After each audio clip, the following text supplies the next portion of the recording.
Ready when you are. Okay. I'd like to call the July 10th, 2025 Planning Board session to order. And let's see, in the absence of the secretary, I will call a roll. Kate just came in. Okay, just came in. Great, good. Vice Chair Finnerty is out. Secretary Gloria Burke is out. George Mutu. Present. Tom Neely. Present. Kate Fulham. Present. David Glazer. Present. We have a quorum. Can you join us for the Pledge of Allegiance? I pledge allegiance to the flag of the United States of America and to the republic for which it stands, one nation, under God, indivisible, with liberty and justice for all. Thank you. We'll pass over approved minutes and go right into the agenda. And Claire, we have North Sea Park, 1370 Majors Park. So we had this on the agenda on June 12th, I think. And there was some discussion. This is a proposal for the leasee to place a 140-foot tall wireless facility on the parcel that's owned by the town of Southampton, which is a municipal transfer station and park on the property. So the location of the tower was to be towards the entrance of the site, and there was some feedback from the planning board about concerns about visual impact under secret considerations. The applicant took that to heart and has looked with the help of Tom Houghton, the town engineer, to look for a different location on the property, considering that there's some environmental considerations on the property. And also wanting to stay away from the park and the residential uses to the north. Good. So there is an alternative location. I have it on a map, so I'll show it to you there. I'm going to invite these gentlemen to come up and identify themselves for the record. Welcome back. Hello, everyone. So this is the new location. You can see it on the up there. I've got a couple copies of a closer up version There's of a it. little tiny. Let's Claire see, might be. Can you give me your names? Sit there. For the Keith, record. Keith Keto with Tiger Defco. Keith Keto, Laura Mooney, Tiger Defco. Laura Mooney. Thomas Halton, Southampton Town Engineer. Welcome, Tom. Always good to have you here. Well, thank you very much.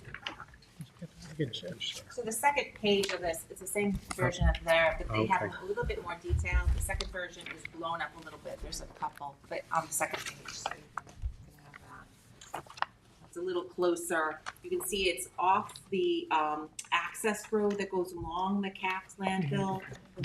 I would describe it as the northwest corner of that access road. This is a set. There actually is an access road that comes from Major's Taft, so they even have their own access to access this facility.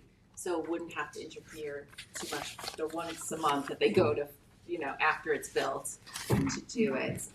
There was some considerations about staying away from the landfill, that we didn't have that information either at the last meeting, and in talking to Tom, we realized that if they could be adjacent to it, but there would be some setbacks because you don't want it to fail and pierce George knows too. You don't want it to fail and compromise the CAPS landfill. So if you want to speak to that. Yeah, so we worked with Keith. We took a look at this new location. We appreciate that. Yeah, by the way. it's Thank very you. important to me because I oversee waste management and I'm responsible for that first cell of the landfill as well. So the new location is partially cleared. It's outside of our perimeter fence for the landfill, outside of the access road. We asked them to consult with their engineers to look at what like a catastrophic failure of this cell tower, what would it look like on the ground? And based on the design and based on all of their studies on it, it would stay within that 50 by 50 fenced in area. And that 50 by 50 area is located outside of the limits of my cap, outside of my access road, outside of my fence. I have virtually zero concerns of this cell tower impacting the cap on the landfill, which was like my primary issue with maybe bringing it closer to cell one. Right. So so it's 140 feet, and we typically look at the fall zone which is 140 feet in a circle, right, all the way around. Sure. Is that good? Does it That- match up? So their engineer's telling us that that's not actually the fall zone. Yeah. Um, They actually collapse kind of on yeah, its own. it's thinking like stacking a bunch of pencils on top of each other, and then it falls in that manner, virtually down. So that was a relief to me. They will be providing us a signed and sealed letter stating to that effect. That would be great, because you can watch videos of cell towers and hurricanes, you've probably seen them, and they don't just collapse on themselves. And it's my responsibility to make sure that any development that we allow near the cap doesn't have the potential to impact the cap.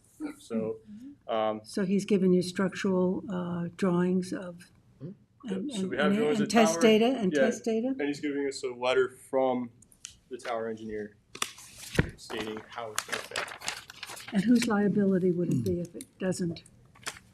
It's good. It'll be ours.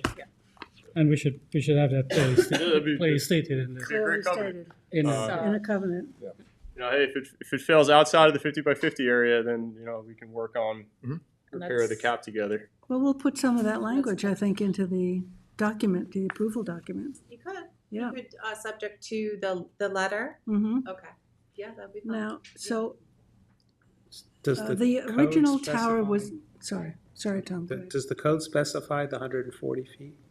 The code specifies hundred forty zone. feet from any property line, and it well meets that. Oh, Setback. okay. The other is the 300%, and that's to make sure it's far away from a residence, that they're not looking at it, that it doesn't feel like it's on top of them, right? Right. Even if you might be the property next door. So, in this case, I think, what was the setback to the residential property line you had? We hit 453 to the residential property line, Right. 511 to the structure, Of the residence. No, No, there- there- there's- no, I think it's 409. 409 to our property line. Right. Yeah. Yes. So we're not contradicting the code Not at all. with this, It right? meets it. So from, the original site was how many feet from Major's Path? Original site, I want to say was 153. Yes. 153, Yeah. and now it's 453. 409 from property line, 453 from residential, So 450, Parcel. that's right, and 453. 511 from residential. Right, so that will certainly improve the visibility impact. Correct. Yes. With the trees in the way and not having that visibility right on top of it, which is. Is this higher? Right. It's Is- almost identical elevation, Okay, thank you. so. But all the antennas are internal this time around, so it's just a sleek pole. Correct. Yeah, Except for a whip antenna to be used by any emergency services if they Got it. need it. So, yes, and that's spelled out very clearly. Great. so There'll Claire, be two actions. I passed down a packet to you. yeah, There'd be two actions. One would be the neg deck. The visual impact was the only consideration. So I'm gonna say the applicant has relocated it to be more internally Because that- located and will be screened by the existing vegetation on the site. Also, this is pretty much a cleared area, so there's very little vegetation needs to be cleared with this. So I think it's all cleared, right? There's almost no clearing. We're utilizing every path that we can. and where are you going to put the easement for the guarantee that this tower will just collapse and not fall over? Well, that is gonna be, I'd like to put it as a condition that there be a letter signed by an engineer certifying that it's going to fall into The compound. the compound area to the satisfaction of the town engineer. Does that make sense? I'm okay with that. Okay. Great, that'll be a condition. And I think we should have Christine take a look at that, We could. just for legal liability. Verification from the town. And I I think- believe also, sorry, Laurel Mooney, the lease also covers the town also if there was any type of Yeah. property damage or any kind of lawsuit. Mark or would be anything like familiar with that. Mark, yeah. yeah, I was about to say that there should be something Yeah. about the Indemnify. liability, Yeah. should it not collapse within the 50 and faces the cap, you know, Is that already included, Mark, you think? I don't believe it's that specific. There's a lot of indemnity language. I have to take another look at it. While Christine's looking at the condition, I'll pull up the lease again and just make sure. And anything, if we needed to, I'm sure, We could amend the. yeah, we could amend the lease to include. I mean, so- piercing so it the cap mirrors is a big language in deal the code. compared to maybe falling on a container or something like that, right? So, Yeah, it's life and death for the DEC. So I also want to point out, you mentioned that you saw, online towers failing or during these huge hurricanes. When they investigate even those during those wild storms, there's always an element of that there was either rust found on the tower or that's not properly maintained. So we also have, we submitted some paperwork that we will be doing annual inspections. Every 3 years we do it. It's called the ANSI report, where they check all the connection points. We make sure all the bolts are tightened. And we do that throughout the lifetime of the facility. Good to know. That's all in the lease, right? All that language. I don't know if it's in the lease, but we did submit a certification and That's in the record, Claire? We have that? submitted that today. Oh, okay. Whatever we can have Yeah. as a document-wise to go to the approval. So what's our action, Claire? So there'll be two actions. I wrote it as one resolution. Do you want to write it as, want to do two and do a neg deck? And Yeah, then, separate one, yeah. yeah, I'll do two. So I'll split this resolution into two. The first action would be to issue a negative declaration. I'll add this language to that. And then I'll have Jackie sign it, or, the chair sign it at the next meeting. And then the second action would be the approval with the conditions, and I'll read any changes to that. So the first action would be the neg deck. Okay, any other questions from the board?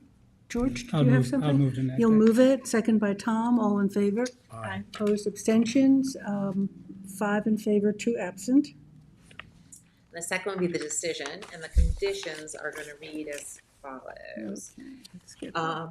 1A is indicate the new location of the wireless facility adjacent to the access road to the northwest of the CAPS landfill. And so there's been some plans submitted. I just haven't, haven't looked over them super close.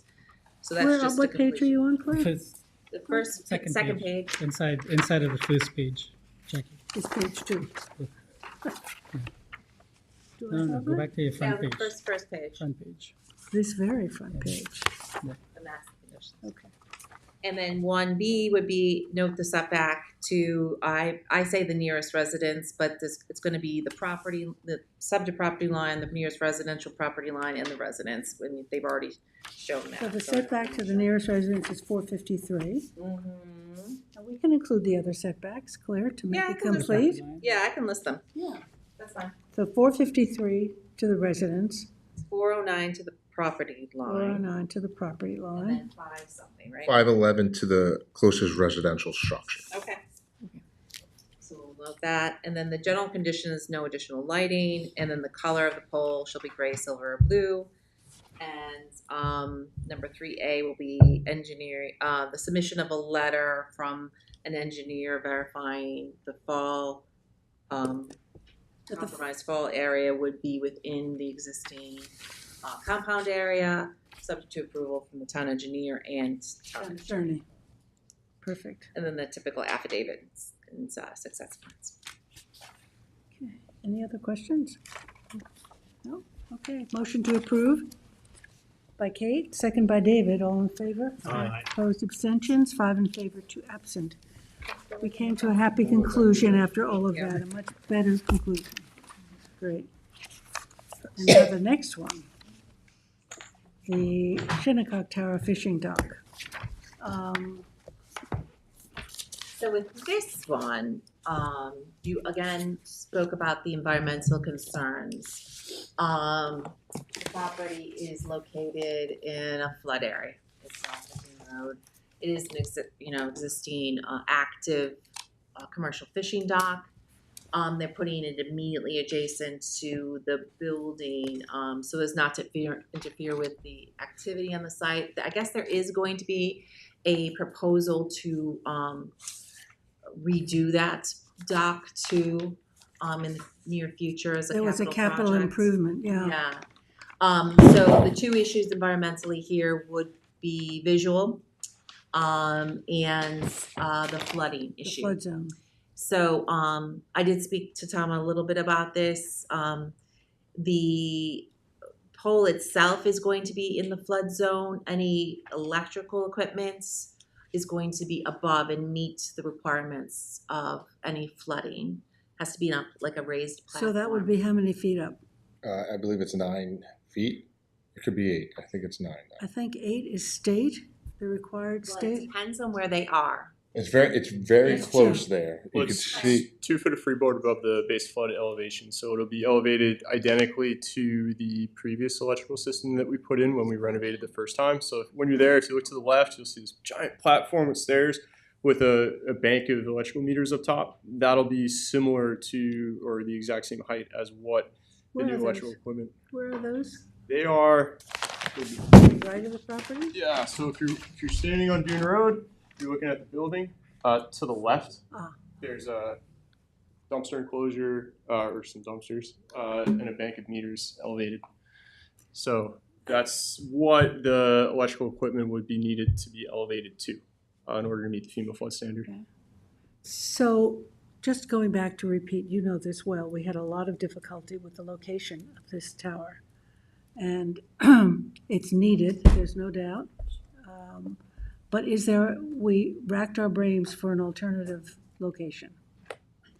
And in speaking with land management, there was reference to the beach pavilion with a spire that was built that way to accommodate a tower. Now that we've talked about is just as sensitive to flooding as this. So do you have any alternative suggestions? For flooding for us is not an issue. We have towers along the beach, or the South Shore, that have been flooded, and they're engineered to withstand it. So it's a non-issue for us as a developer. Sure, what is your specific concerns regarding the flooding? That the electrical system will Well, number flood, one, the it's tower not- will fail? Number one, it doesn't seem to be a wise location for it, right center in the middle of this active area for fishing.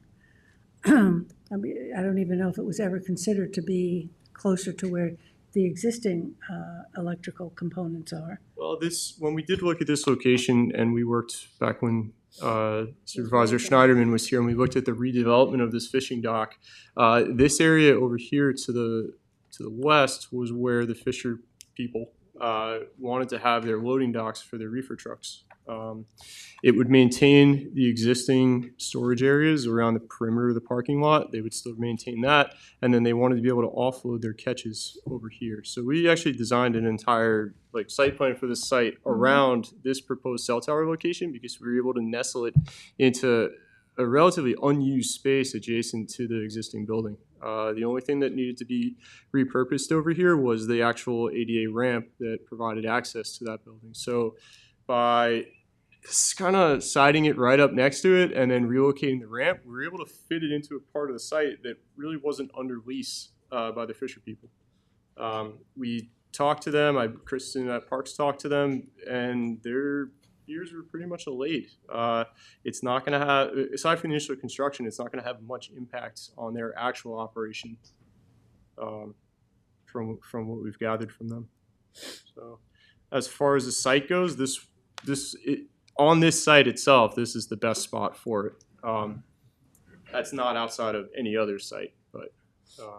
So, as an engineer, have you looked into alternatives to these towers? I have You know, not. the smaller antennas that are being used elsewhere? I have not been charged with that. Okay, you know, we keep plunking these 100-foot, 140-foot towers down when the technology, I believe, or what I read, will be outdated in a number of years. I'm not able to speak to that. I know you're not, but when one should, because if you're involved in designing a site like this, it involves thinking creatively. I didn't design the tower either. So Yeah, so we've been hearing towers have been going out of use for 40 years. Town of East Hampton even just approved 180 these small cells in the neighborhood. the carriers still need the towers there. That is putting a Band-Aid on it because they can go as of right PSEG. Can you tell us what East Hampton just did? I'm Yeah, sorry. they did 183 small cells, Okay, and where are they located? mostly in Springs. Yeah, and on what? They're trying to put on existing utility poles, but if they can't, they throw up smaller cells right on the PSEG right away. So this Okay. is on everyone's residential, Yeah. right in front of their yard. It's only designed for one carrier. One the carrier, so entire that means thing. you're gonna have, you'll have 4 in a row.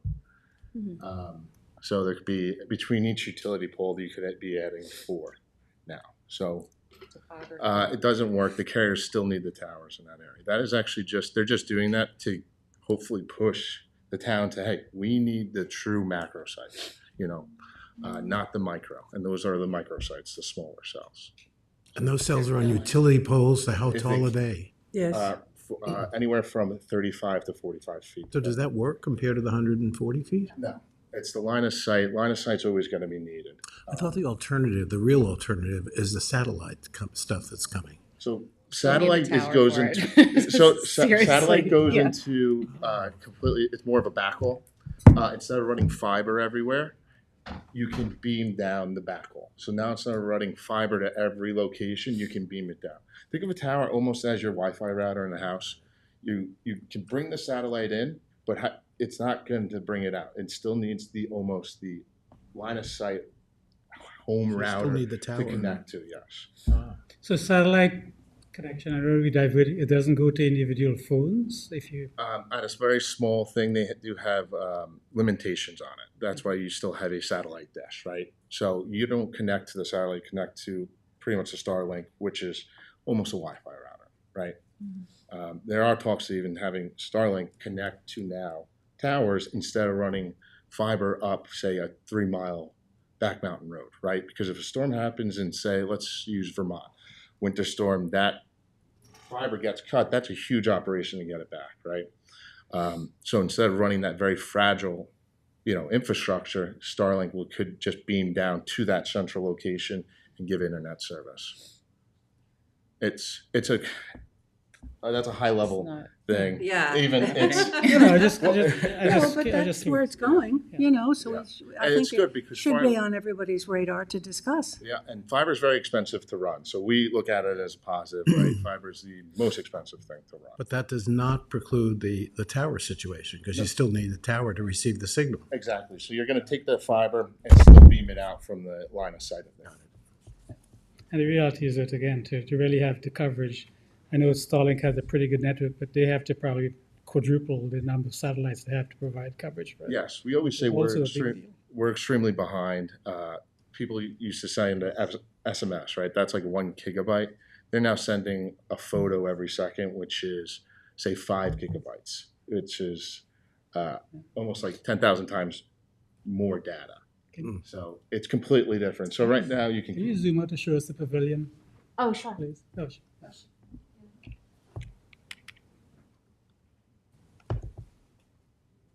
Can you zoom out more? This is the pavilion. This is where they're.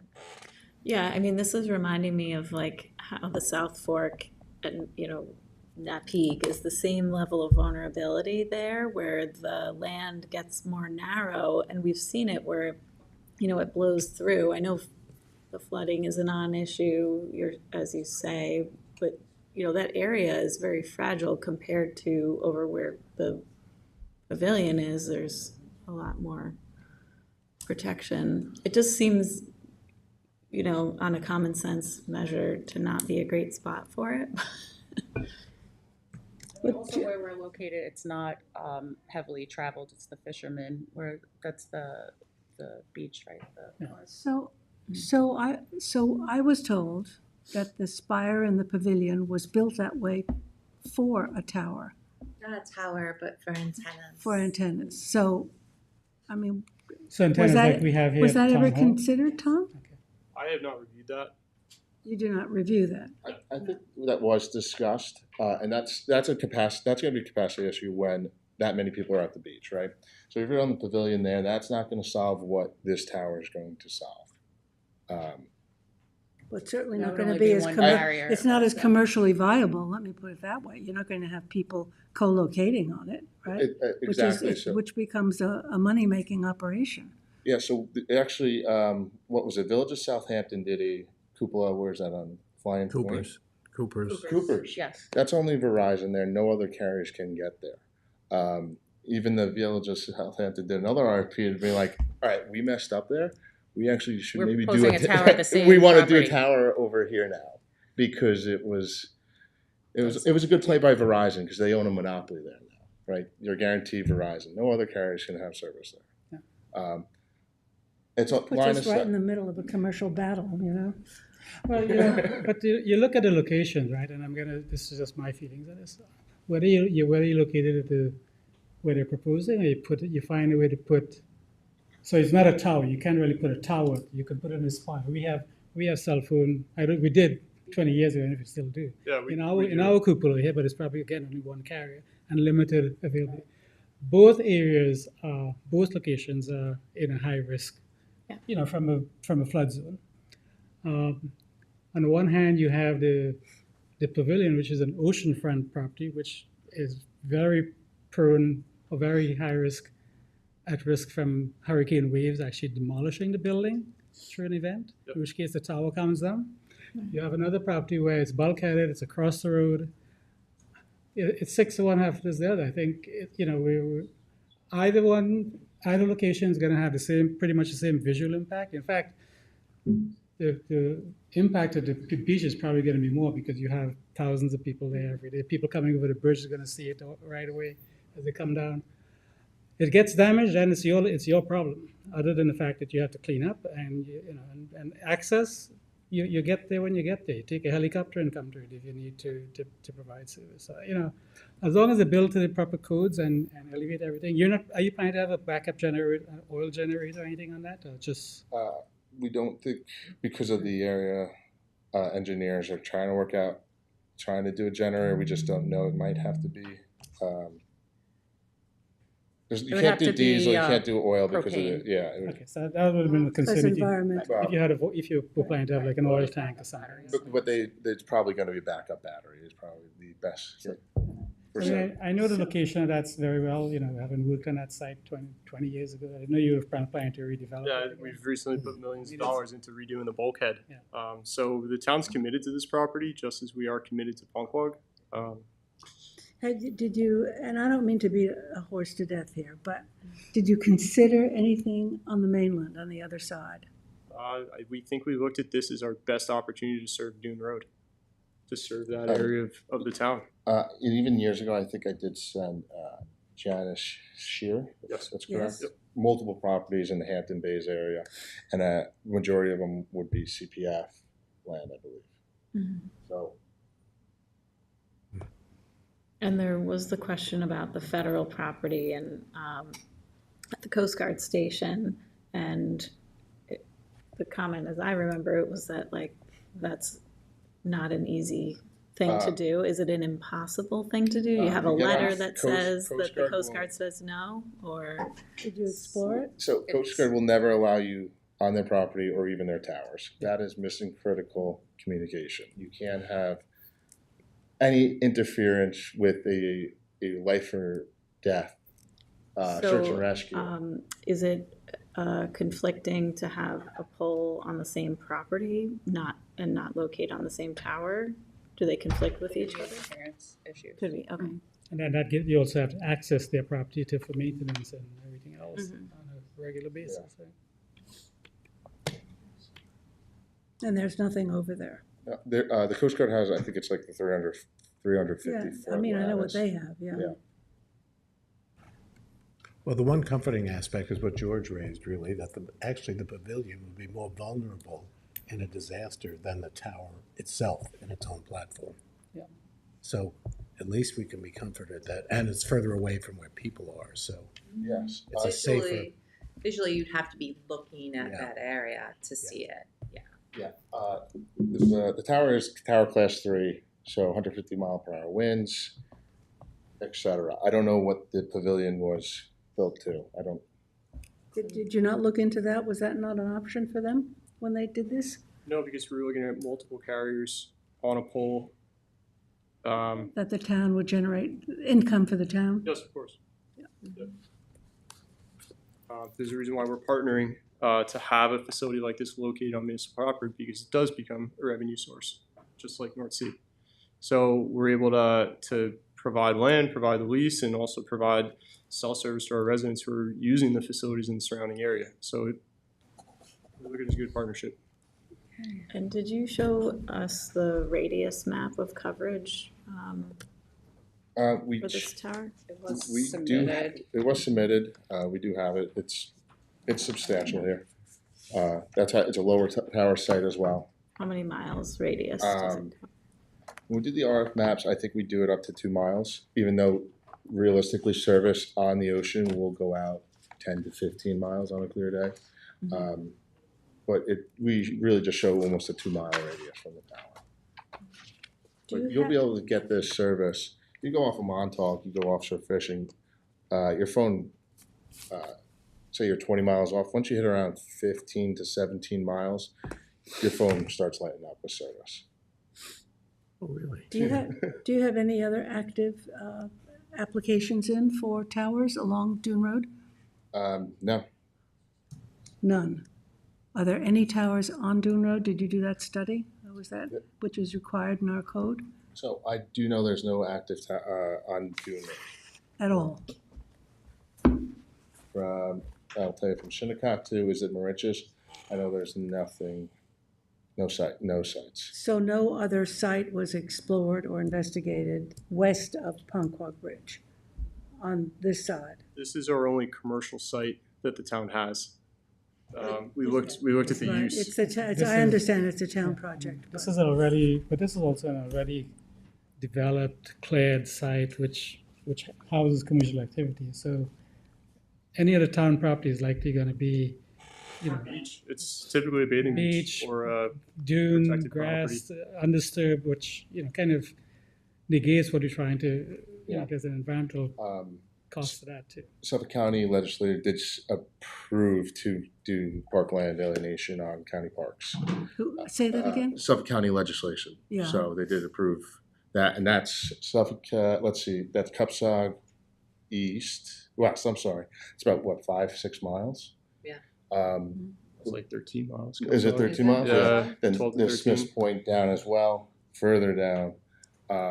That's obviously longer term. These are completely different projects, but to your question, Yes. any other projects want to get on Dune Road, it's trending that way. So tell me what has to happen, alienation, what were you saying? For the Suffolk County land, Yeah, that would be parkland alienation. right, and that goes to the Suffolk County Legislature. Yes. But that site is way That's- far away. Yeah, that's a I'm just different answering if coverage. Well, there's there's any. Suffolk County just to the east of this site too. Yeah. The one at the end of Meadow Lane. Yeah, right up against the. Yes. So, Was that explored? well, this seems is the Suffolk County, that's a separate entity, right, from town of Southampton. So They'll do parkland alienation, and That is It's- still, it's- they are talking about getting all doing these, sites yes. on different parks to fulfill the gaps of areas Who where is talking they're about not. it? The county? The county, yeah.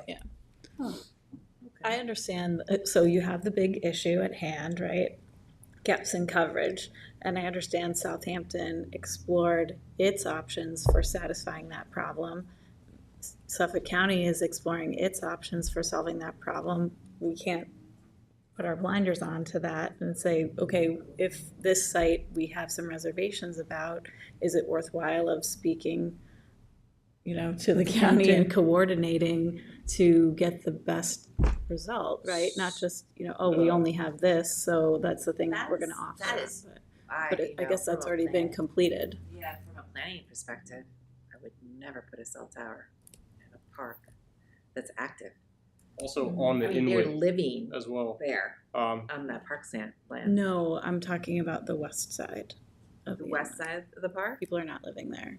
Oh, this park down here? I mean, on I'm this. sorry, the Shinnecock Inlet. The Shinnecock Inlet on the west side. The These county are- owns that. Just Wait, the Tracy, end, can you though. pull that up? They're on the east side of the park. This is the eight, I think the park is on the east Right side. right adjacent No, to there's the county canal. park on the west side. There's a Yeah, parking lot. Oh, no, County it's not. owns- Yeah. county Yeah, owns they own both sides. They own this and this. But one could definitely argue that out of the three sites, the Mhm. commercial dock is the most protected, as compared to the inlet. Mhm.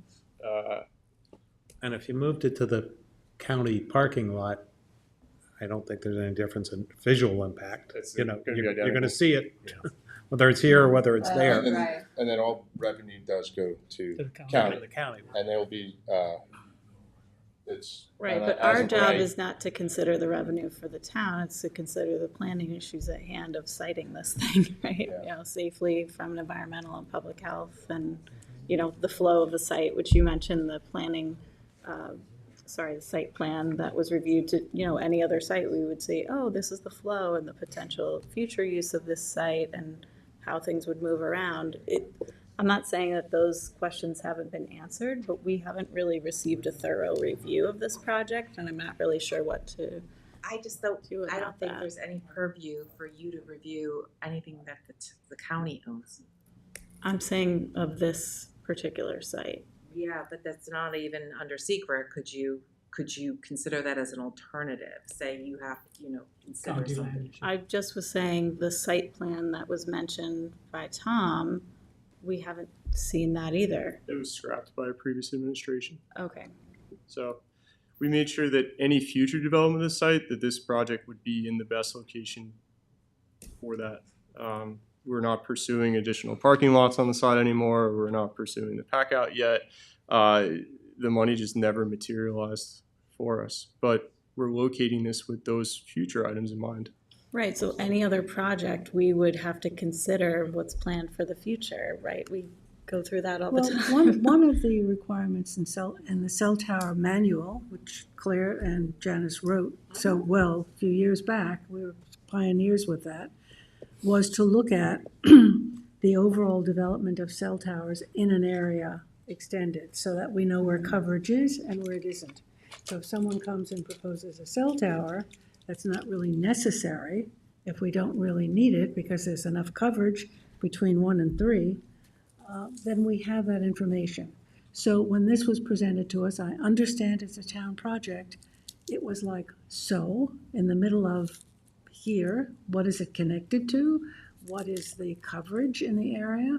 I mean, we were really working in the blind, and we didn't have you here for a couple of sessions. These poor people were at the. Enjoy coming out. I'm sure you do. And so, we were looking for alternatives because we don't think that this is the best site. If it is the only site and there's no alternative for us to vote on it, what's the alternative? So, but it's our job to look for alternatives, and that's what we've been trying to do. You've been very generous with your information and talking about alternatives to towers, where they can be placed. And I think we're going to confront this along Dune Road, believe me, in the not too distant future, because there is development on Dune Road. And so then what do we do? I mean, if a tower goes up further west, that will accommodate this area, you say 2 miles, then that's not a lot, 2 miles, not at all. So would it be better, because Yeah, we have a other, full agenda and I don't want to take Yeah. up all your time. Would it be better to, the code requires what they said they provided, and I think they did, electronically, the radius maps to show that there's a lack of coverage, that this is going to fill it up, that they investigate other sites, we've talked about it a little bit. Provide you that information for the next meeting that you could take a look at during the next 2 weeks and consider I that. think it would be helpful. I think we all agree that we need it. It's not that we're saying, oh, no, we don't need it. It's necessary, particularly for the fishing fleets. But where else is the big question? Well, I think it would be useful if they had the Yes. coverage maps to show the gap, then that could be maybe the final Yeah. piece we gotta look at. Maybe. I mean, once I you think need to see this it. was Just a kind of walk through presented it in thing an organized to- fashion of, because, again, before you guys came to the table and you're like, wait a second, we thought this was It was all a already done deal. done Yeah. deal, and we had some questions, but we're receiving information throughout pieces of the timeline in different orders. So, start at the beginning. This is what we looked at. Show us with a visualization. We can put it up on the screen.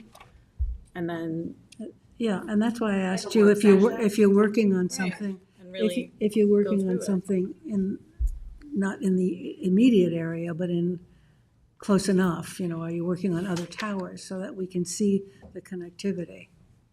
Going west of here, immediately west, Yeah. you're not gonna need a cell tower, because it is parkland up until the next beach. that you Up to kind East of- Quag almost. Yeah, exactly. So, the need there, to put that there is not So there. that's all county parkland, but the county could, That's county and town. County, town, it's Yeah. a variety of right, parkland. but the county could, if they start an alienation project in certain areas for cell towers, they But could. Jackie, those things No? where the county takes, if you think the Takes town forever. moves slow, the county moves even slower. There's a very slim chance of Even that more ever so. happening. And alienation of land is Because a the big developer would have to approach the county to propose an alienation of parkland in order to do that. And I think that's an even greater uphill battle than proposing it on an already developed commercial site. That's what I'm saying. Yeah, Yeah. So developer point, That's- all that protected, that's all protected wetlands, there's no bulkhead, you're not be able to build there, it's just Where not where are happening. you talking? This is the All the way commercial block. west, there's This no is bulkhead, Tiana. Ah, okay. so, So miles. no bulkhead, you're not building, simple as that. And the town did Bringing up do to their Suffolk own. County is really like parks, bulkhead, large Cupsock, east of Shinnecock, that's another large county park. Those are park, the idea. Not like the protected wetlands to the west. What were you gonna say, Lauren? I was gonna say, the town did do their own independent study from, I think it's referenced in the RFP that we answered. And that's how the two locations were selected, which the town was right, because those are where that would cover your coverage. So after Tom, today's session, I'll go review Len Marchese's notes from how we developed these sites, where they came from, what other alternatives were That- available, why we ended up on these sites for these reasons. Exactly. Very Yes. helpful. And then I can provide that to you. That would be great. Well, this Tom, time, are because you we already approved confident the other that one. the bulkheading that was put in by the town is all up to code and strong enough and I was put in about 3 years ago, so it is, yeah, up it's, to code? it's Yeah, top yeah. notch. It's designed by LKMA, I believe, Mhm. inspections one? the whole way. The bulkhead on the Really? fishing dock. That was done in 2003, 2004. They Did you do it recently over? repaired a section, I think over here on this side. You were involved, George? Yeah. Um, When we did that building and they refurbished the whole dock. and Yeah, we had back in some, I about think some 2000. dead men that 2003. rotted out, or at least anchor ties back to them. So in two years ago? 3 years? Recently, we did a renovation, yeah. I didn't know Okay. that. That's when we repaved this parking area as well. Mhm. So Yeah. it's pretty- Okay, Very well, nice. thank you, Claire, for the suggestion of that, and I think that would be I'll get you helpful, the information. Tom, on your part. We'll get you some information, and then if we can get it all to you ahead of time, then we'll do it, or it'll be the 24th of the August meeting. So, okay, Great. great. Thank you. So no action on this No at this action. point? Okay. Great, thank you. All We'll right, see you thank very again. much. We're getting to be Having a place regular. out here. See you in 2 weeks. Thank you, Tom. Thanks, Appreciate it. Well, You're- This He's is got- so you're in the sorry. tree, I right? don't know if I could. Claire, West Hampton Thanks. Activity Center. Yeah. Yes, Tom is Tom is most this familiar too, with that's this. right. this one I did work on. This is your initiation, right? So in this case, we had Don Secra, we coordinated, you assumed lead agency at the last meeting, and this is a decision.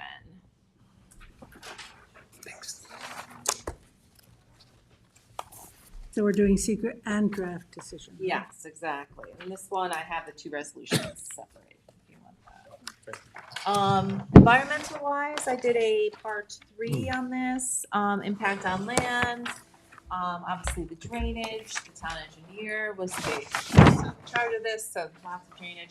There's actually bioswales with this, so it's gonna be very, Oh, very nice. interesting. So fun note on drainage, we actually eliminated most of the drainage and used bioretention areas to capture it.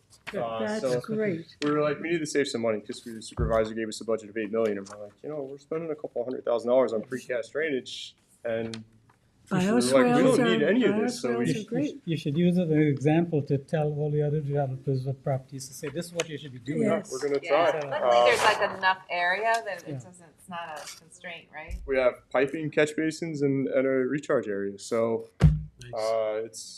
we have a couple precast structures you'll see, but those are our cisterns that we're going to use to supplement the irrigation system. Okay. So This is flat, right? Roof water, roof Yeah, water, good. Into cisterns? yeah, That's we- an environmental thing. yeah, we have I'll put that under two there. structures, and then we're going to use those to basically push water out, and then any supplemental water we'll take off of Suffolk County. But Great. That's wonderful. And the scopes remain the same from when you did the presentation at the village board. yeah, correct. Youth center, senior center, auditorium area that can also be used for fitness. We've made some minor adjustments to the interior walls and stuff like that. We recently picked out paint and flooring, so we're pretty much there. Ready. We're very excited about this one. So otherwise, Impact on groundwater. water, obviously the cistern, that's great, and then the IA system, health department approval. Did you get health department approval yet? Do you know? I have to check with Nick. Yeah, but I that's just think we have before health building department permit. approval. Yeah, that's all fine. Can we add, Claire, in language, some of these, like the cistern and the bioswales in here? Yep, I got the Add the bioretention language? swales. I'm gonna add the cistern. Yep. Okay. Yep. Yeah, we've got slotted curbing that allows the water to end up in the center islands. Like we really got Nice. creative on this. So I saw some of that along the roadway near the Quag Wildlife Refuge. Yeah. They just installed some. Yeah. Yeah. That's been, Good idea. that's been in about 4 years now, and it actually works very Oh, yeah. well. It works well. Nice. Transportation, we found this is a community center, so obviously people are coming here a variety of ways, but it's serving the community. It's not like this is gonna be a draw from East Hampton to here, right? This is serving, being so close to the schools. It's okay. There's buses, so I just spoke about that a little bit, on this. And there's sidewalk connections. yep, sidewalk connections. Right. Oh, yeah. There's existing sidewalk. We're going to be renovating a small portion where we tie in. We hope it'll be a focal point for the whole East End, our new building. But yes, it's primarily for Quad, West Hampton, Speonk, like up towards Northampton. So The western part, yeah. yes.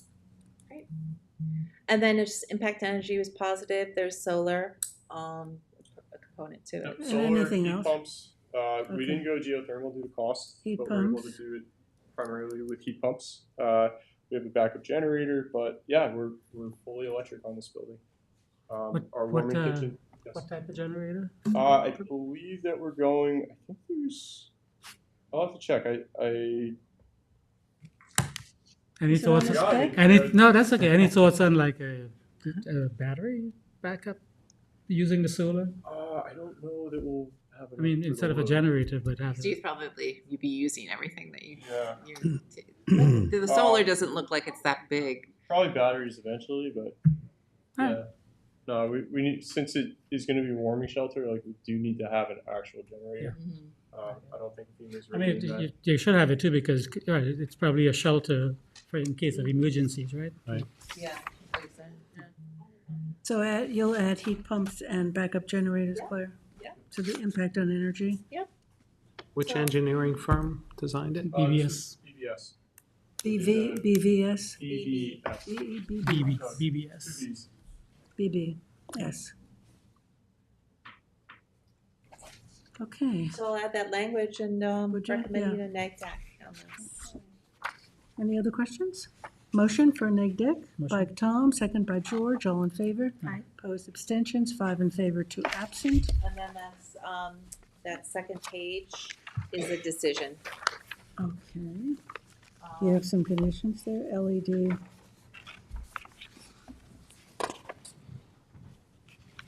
That's it, Claire, on the Yeah. conditions? Those are the conditions. Natural gas generator. I just saw the line. Thank you very much. Can we have your Time name to for hear the it record? approved. Nicholas Jimenez, Capital Projects Manager.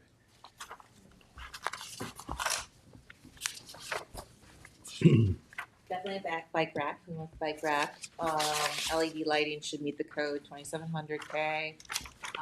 Submission of 2 sets of plans for signature, unless you need 3. Do you think you need a third one?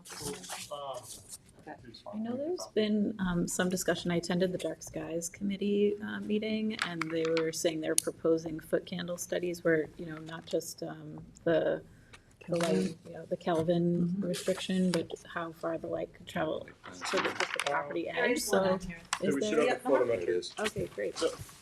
So maybe just adding that, so we're kind of leading the way and showing it in the conditions. That's a requirement in the code. Is it a requirement? Yeah, to submit the plan. So I'm just saying, I didn't see the lighting specs.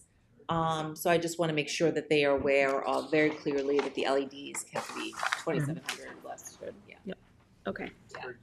And that just drives the number of fixtures and locations. If it's a lower output, then you need more fixtures to provide that foot candle at the extremities. I don't remember seeing the lighting plan. Are there 10-foot poles? Are there poles? I didn't see the note on the Yes, poles. there's 10-foot luminaires down? on poles, 10-foot max. Yeah, Full cutoff, Downward, dark skies downward, compliant. right. Great, I can add the 10-foot poles. please. Sure. Just gonna verify there is a detail. There's not. There's no detail? No, The lights? There's no lighting sheet? but I didn't look Oh, at you every. might not have the electrical details. You can add it. We There can- there but are can electrical you- details, just Yeah. because it's a building, these are the site plans and the electrical plans, even though. Yeah. Yeah. No, you definitely need that when Can you go you, to can bid. you update it? Yeah, Yeah. we'll add that.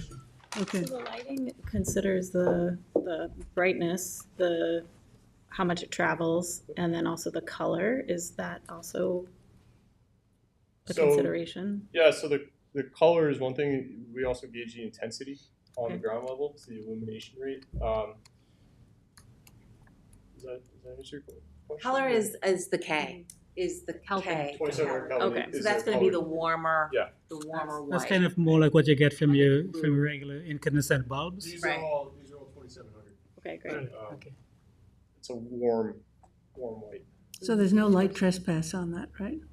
We have, outside of into the crosswalk area slightly. Off the property? It looks like there is, Claire. Just a touch. So in it the has to back be here. 0.5, so that's a requirement. It looks like it's just, I got 0.3. yeah, 0.3, so you're good, you meet it if it's 0.3. All right, we'll take a look at Yeah, I mean, something like this. obviously, I'm not a lighting engineer, and I'm making some errors in the questions that I'm asking. But my point being that the Dark Skies Committee is looking at some changes that would, strengthen the code, and so those should be incorporated into any plans the town's implementing now to Yeah. kind of like lead the way in the direction that it's headed, right? Yeah, if they can get those specs over to us, then we can adjust. We I we also want to make sure that there's adequate illumination. There's got to be some Of course, sort of. yes. Mhm. Well, median. yeah, theoretically, the standard wouldn't pass if it wasn't adequate, right? course, yes. So we can. Mhm. Yeah, just double check it and add the poles and add the trespass. Yep. I mean, I'm gonna add the 10-foot poles. mhm. Okay, The one's not in here, so it should already exists. all right, any other questions? Motion to approve the, motion by George, Okay. second by Kate, all in favor? Aye. Opposed, abstentions, When- 5 in favor, 2 What are you absent. going out to bid on this? August 12th is the notice, so the Wednesday after the street. Great. So you expect it to be finished in what, 2026 sometime? 27. 27? Yeah, Oh, wow. guess we won't be starting construction until The probably bids are winter, in. spring. Yeah, we can't really do much of the clearing, and we can't do any Alright. clearing After February. until That window. December. That December, window, yeah. right. So then you'll look at real groundbreaking will start in the spring, because you're Spring. not going to start in January. So probably And then Spring 26th, and then you'll be working for almost a year, yeah. good. Hopefully we'll be open by Memorial Day 27th. Great. Like that, so. Does it have a name, this park? Yeah. West Hampton West Activity Hampton Center. seen this. The WAC. The WAC. Naming rights have not been assigned yet. So. Okay, thanks very much. Good luck Thank with you. it. Yeah. Great. Okay, number 4 is I should off have my the, name on that, you know, I got the property 20 years ago. A couple million at it, George. That's right. Name it after you. the Mutu Center. The Mutu, I like that. That was supposed to be the site of this swimming pool 20 years ago. We I have a letter acquired that and- property. Oh, yeah, you don't have to worry about it. So it's off the agenda. Is that what you're saying? Finally. Well, it's actually, it was 2008 and the bottom fell out. Yes, that's what 2008. Yeah. Okay, 103 is off the agenda. Do you want to go, are you doing Bud Hampton? Yeah. Claire? Yes. And that is Claire, Carl is here. Oh, you're Bud Hampton? Mm. Man.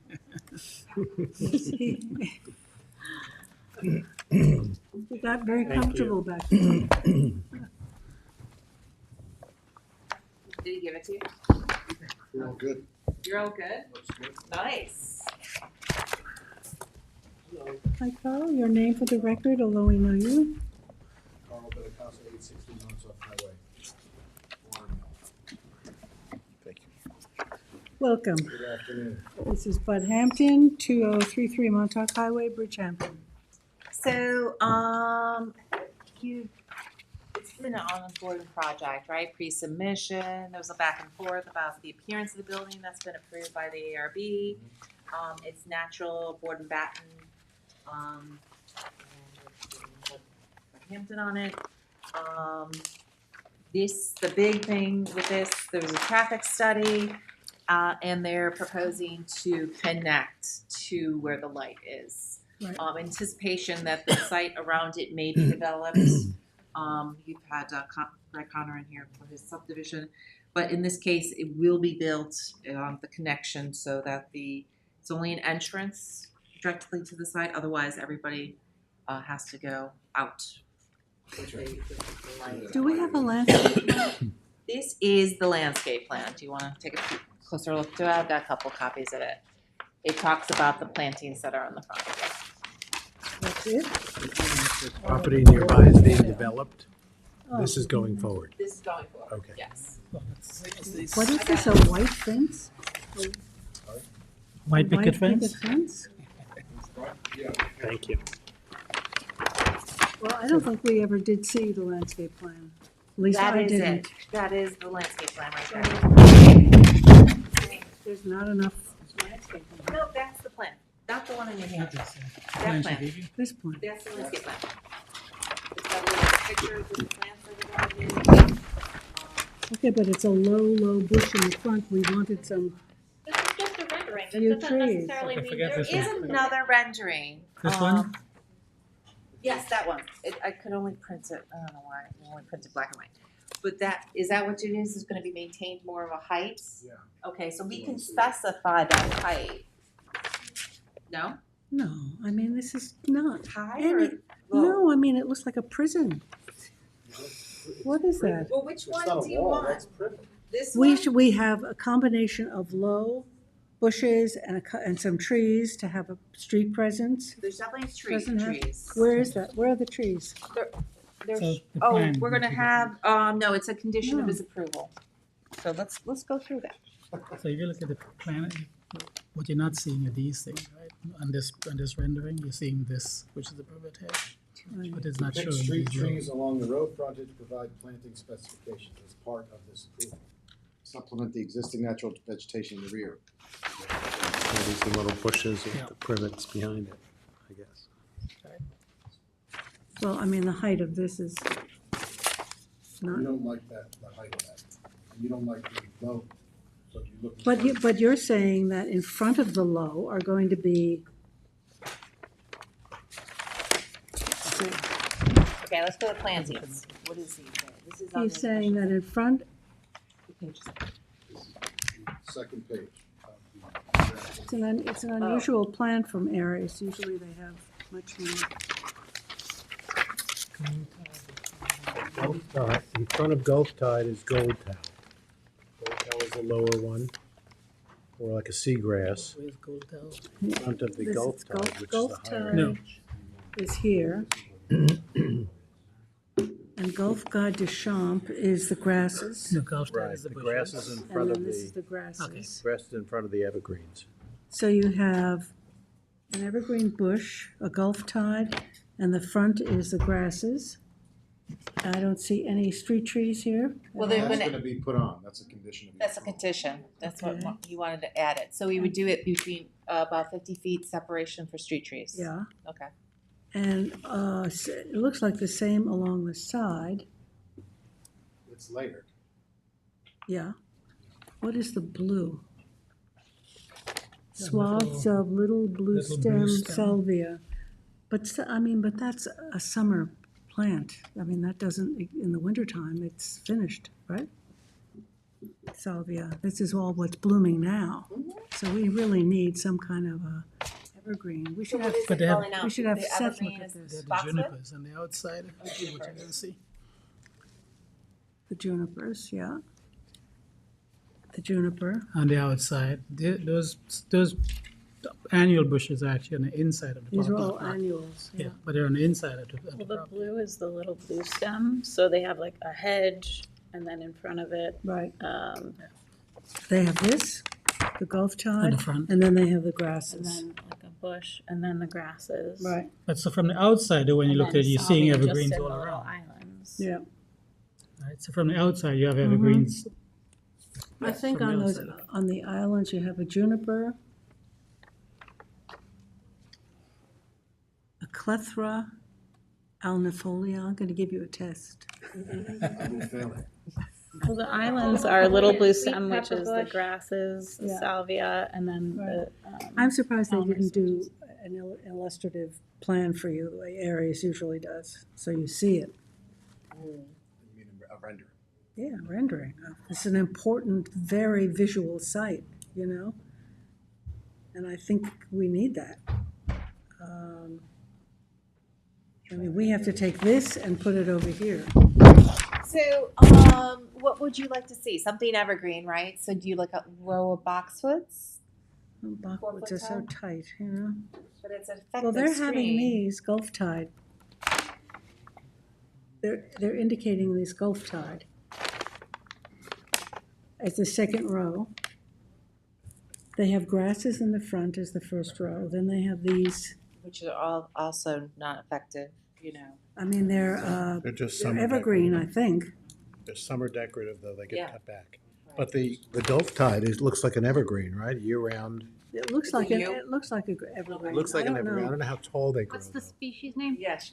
This is my expert. Osmanthus, do you have only one of these? 3. Let Teresa see one. Let's ask our expert.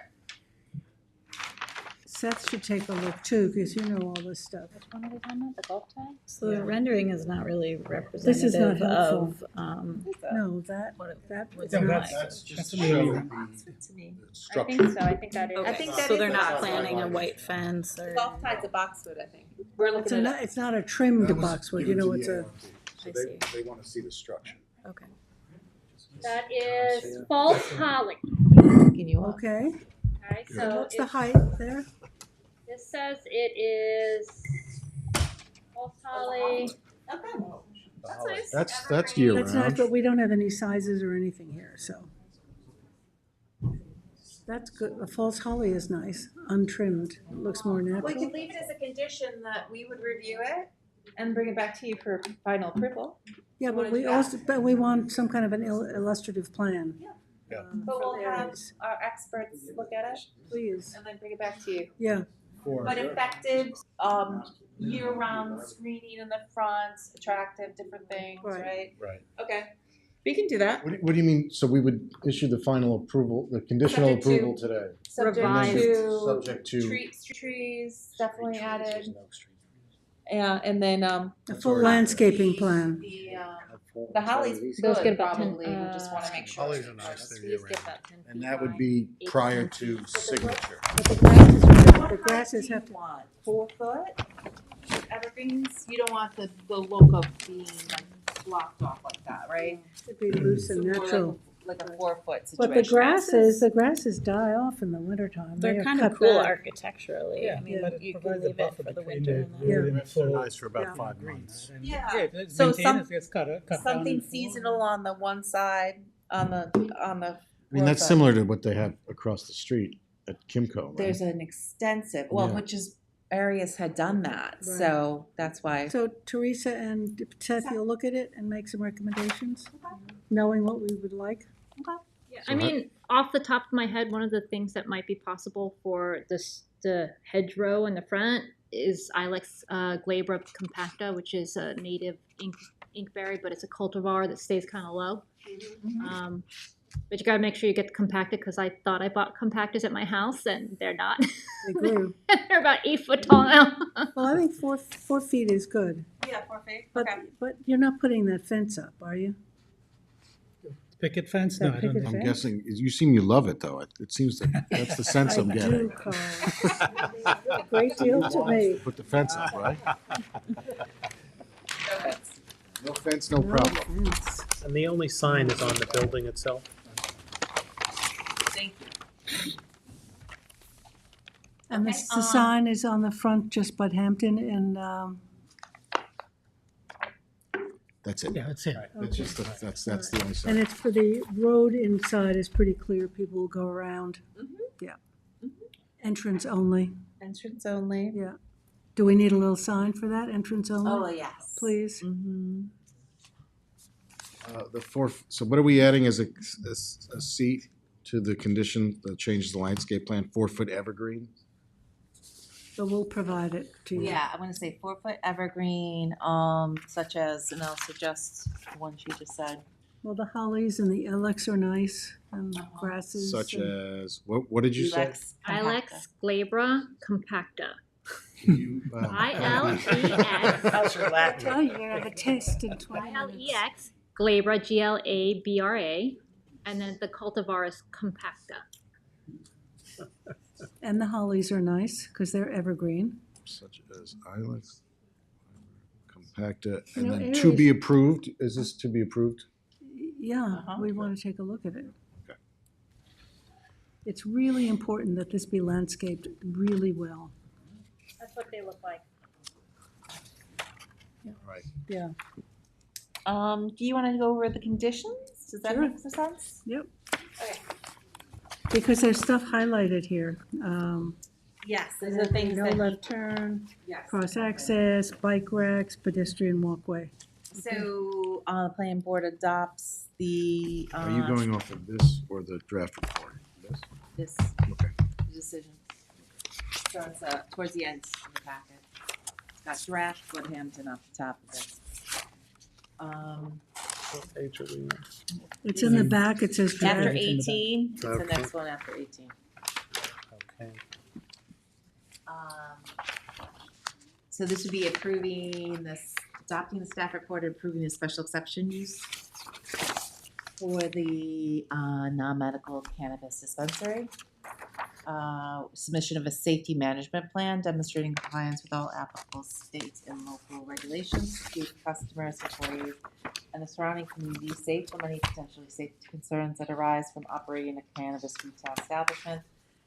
The plan must identify measures to prevent unauthorized access, deter theft, prevent loitering, and ensure safe handling of cash, and shall include measures such as secured entrances and exits, sufficient interior and exterior illumination, a security system capable of 24-hour recording with date and timestamps, backup power system to ensure operations during power outages, and strict procedures for verifying the age of customers. This is right out of the state Yes, That's right. the code. right, exactly. You're still planning to move the bus shelter, right? I don't think that's a condition, but that we had to get state Do, approval. but I think we The had town put agreement them that in. you would replace the roof. Or I think we talked about replacing Yeah. the roof on the bus shelter. Sounds like a condition. That's what I'm wondering, yes. Replacing the roof on the bus Bus shelter. shelter. It's deteriorating, it's cedar shingles. I don't think that'll be a problem. Okay. prior to Where the is the CO. bus shelter gonna be The located? newer versions have a metal. We have to hip- relocate the bus shelter Yeah, wonder where. to accommodate the, This Right. Which- entrance lane. Suffolk County Transit would, I'm sure, want to weigh in on that, but town owns the bus shelter? the town's responsible for the maintenance of the bus shelter. The town put this bus shelter there too. Yeah, Here it is, right there. But we didn't pay for it. They paid for that Stan one. Glinka was King, the, Bridgehampton Commons, I think, paid for the installation of the shelters, but the town agreed to the maintenance of the shelters. I thought Walter had moved them when they get. so it does have to be Maybe moved because the- it's right by where the exit is, right? It's where the, I don't think we paid for that. the Teresa, is cross that- is access that to the the, lighted oh, there, intersection. you have This it is up. the bus shelter right here. The new Yeah, you'd have to intersection move should it. come in right around here, so it'll be close. If it has to be moved, it might have to be shifted a little bit. Yeah, not much. I don't anticipate. Still close to the crosswalk, though. Yes, very close to the crosswalk. Probably on the other side of the crosswalk, most likely. If it has If to we're be going to shifted. have to move the thing, why repair the roof? Relocate and reconstruct. Or install a new They're one. standard designs, yeah. Yeah, they are, and I think at some point, and it may have been, who was here? Stan Glinka, that was his project when he was on town board. Yes. Was Walter Dunn here? Mhm. Did Walter do this? With us. We, yeah. we talked about that at that time. I was not here for that Okay, meeting. I mean, the construction of these is challenging, and I think taking it apart and moving it is gonna be difficult. But, I don't know, I've seen some of them put up, and it's almost like an erector set, if you will, the way they're put together. So I think your folks We're agreeable. were agreeable. I don't know how much they know about, that structure itself, how it can be moved, or if it may be better off just replacing it, I don't know. Yeah, But there was agreement to, whatever you're gonna end up doing, take the cedar shingle roof, which were nice but are falling apart, and put a new roof on it, which currently they're being replaced with metal hipped roof, black, all black. That's what the town did at a couple other locations where the cedar shingles were. There's like a deteriorating. new style bus shelter now too, like it has a partial glass front so that you're more protected. I would prefer the ones the style that's still there. The county kind of went more to the newer look, but the ones across the street and the one there were the original designs that the town approved, and then the Those county were started to nice. switch out to some other ones. yeah. The So old who ones has, are nice. whose authority, who's controlling these shelters? This is state, right? Well, In the state right away. We're responsible, the town assumed responsibility to maintain all of them. Some were put in by the TOT, some were put in by Suffolk County Transit, and some the town paid to put in, all town-wide. And this one is a town one. I think the DOT put it in, but we agreed to take over maintenance of it. So do you need a permit is So the we're- issue? I just don't know Yeah. whose approval would be required to relocate or replace new- or repair. Let- Repair or replace, yeah. I don't think there's All three objection entities. to it. but Yeah. All three entities probably. would I need could to talk do to it. Tom Houghton about it. I think he The bus, technically is responsible Right. for that area now. So No, I'm, I don't know, I remember that they got put up pretty quickly, except Bridgehampton didn't get one by its bus place. But Stan Glinka was on the town board Stan then. was involved. Yeah. And, yeah, it goes way back. to, the first ones were around Yeah. 2008. But tell you what, let me regroup with Tom Houghton, and maybe we can call the county. yeah, we're happy to discuss. Yeah. I would suggest we proceed with approving the conditional as is, but Okay, with, you have my word that we will, something Well, we'll about add it as a condition. how to deal with the Well, shelter. Yeah, we don't know what the conditions. And I think it was well, it's Walter, replace or repair. this is what I got. I think, yeah, Improvement of roof of bus shelter or replacement to the satisfaction of the town of Southampton. there you go. But that might require DOT approval and county approval. Prior to issuance of a CO. Yeah, but either way, somebody in the it's town in a- will It's in know. a way of where your exit is gonna be, right? So something has to be done with it anyway. Okay, Is it in Even the to way? demolish Let's it. change the condition. Is it in the way? Yes. it will be in the way. It's How too wide close is to the the. exit? Do you have the, It would end up being on the curvature of the entrance Can see here. it. You can see, here's where the Yeah, parking, the It can't entrance stay is where it here, is. and if you would have it aligned with that, it would essentially be like this, and it would, Yeah. this would be in the road right away. Is there one on the other side? There's one right here on the Yep. other side. So it'd Oh, probably so be, the same it location. would probably be similarly located on the Yeah. south side. Yeah, that makes sense. You want it far enough so that a bus pulling in front of it is not blocking the crosswalk, right? So it's gotta be, that's the deciding factor. In the middle of the night, they can I go mean, it's take really that one on poorly the other placed side. where it is. Generally, they put it beyond the intersection. Say that out Usually loud. put it beyond the intersection. But again, that's where I think some input from the county probably would, I mean, I'm sure they're not gonna have a problem with, agreeing to have it moved. But we may want to talk to the county about where exactly along that strip they want to have it moved. So, Yeah. but within, 20 or 30 feet, I So it imagine. becomes a condition, so, you're gonna work through something with it anyway. So relocation of the bus shelter as a condition. Well, either relocation or relocation or replace bus shelter. Okay. Where does that go, Claire? It's gonna be prior to issuance of CO, so they can So work is that that out. special conditions and safeguards? No. At the end, prior to issuance of CO, implementation of the cross-access easement agreement, final sign off the improvements. It's gonna be relocation, bus shelter, and improvement of roof or replacement of the bus shelter to satisfaction of the town of Southwick. Okay. Okay, Claire, you B. had a couple of other things here? A couple. There's a lot of conditions, and it's all related to the special exceptions. So, B is regarding, I'm gonna summarize these because they're from the code. We did be. You did code compliant lighting on the site. Oh, You just did A. no, 5. I'm looking at B. I guess we're different. A, B is security and code compliant lighting. We don't have. No, you're on a different page, I think. You're on the same page. Different page, Carl, go to the very back, go to the back. So B is the code compliant lighting. C is the areas to be covered with security cameras included, not limited to dispensing areas, storage areas, all doors, etc. D, He has to find the place. So. Fine. It's right after page 18. God, continue, I'm missing it. See, this is what, I got the draft one from Anthony. If you're looking at a different draft, I should have that. Yeah. I do, I have it. I'm confused too. You don't have it? No, yeah. We You have can, you it. can have mine. No, I got it. I have it. This is one that Anthony emailed us last, That's or okay. earlier this week. It's okay. Yeah, he sent a revised shortly I after. didn't get the revised. I know it's okay. I'm telling you it's okay. I was reading it, you didn't catch me? No, because it's the same as B. A, we did, okay, now B is Now we're lighting. There we go. So, I said B, lighting, C, security cameras, D, signage, subject to planning board and ARB review, approval. So we're approving the sign, the Bud Hampton. If there's any other additional signs, they'll have to Have come to back. come back. Yeah.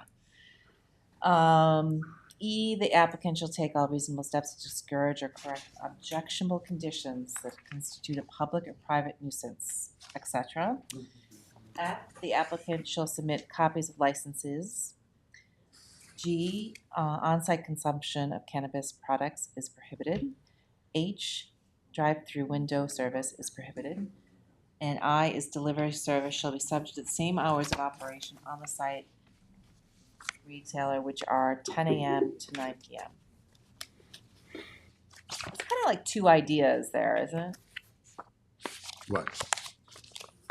Yeah, delivery services are subject to the same, and then you want to repeat hours of operation? Yeah, maybe Yeah. you'd say I would be, the hours of operation are 10 a.m. to 9 p.m. Right. And the new one would be delivery service shall be subject to the same hours of operation, Okay, right? Two yeah, ideas. yeah. Okay. Agree, yeah. Okay, I'm gonna add that. There'll be a J.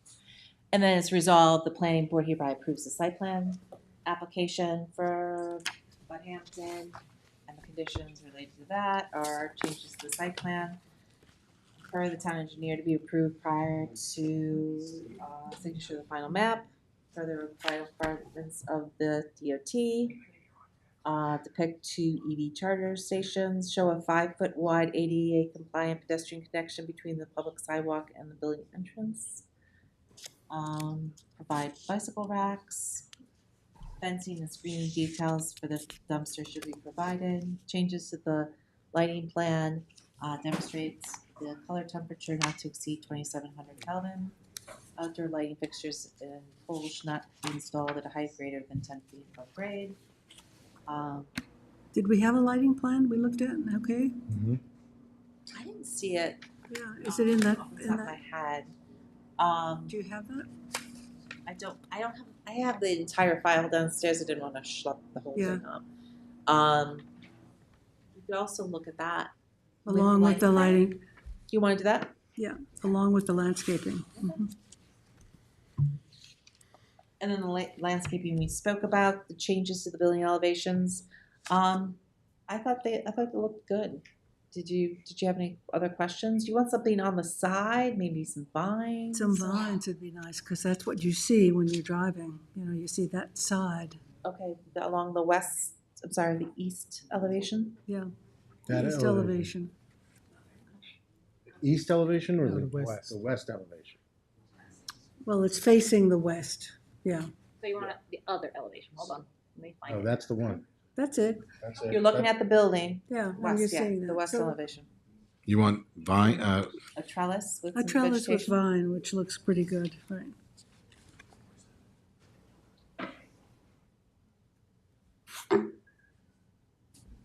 Okay, so I'm gonna take out B. Instead of B, it'll be, Yes, take that the out. trellis. Yeah. Okay? instead of break up the boxiness. Yeah. And you got the wood, so I think you're good with that. So just one condition, the trellis, is that good? Yeah, Okay. add the trellis and vines to the west elevation. And we're going to review number 3, and we're going to review number 4. Yep. And then general conditions,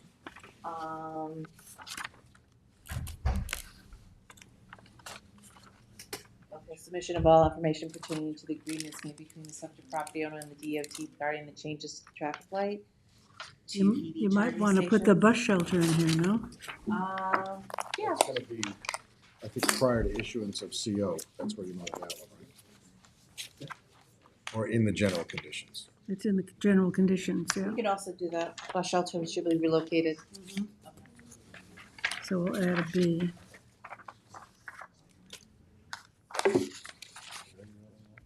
See, or just adding it?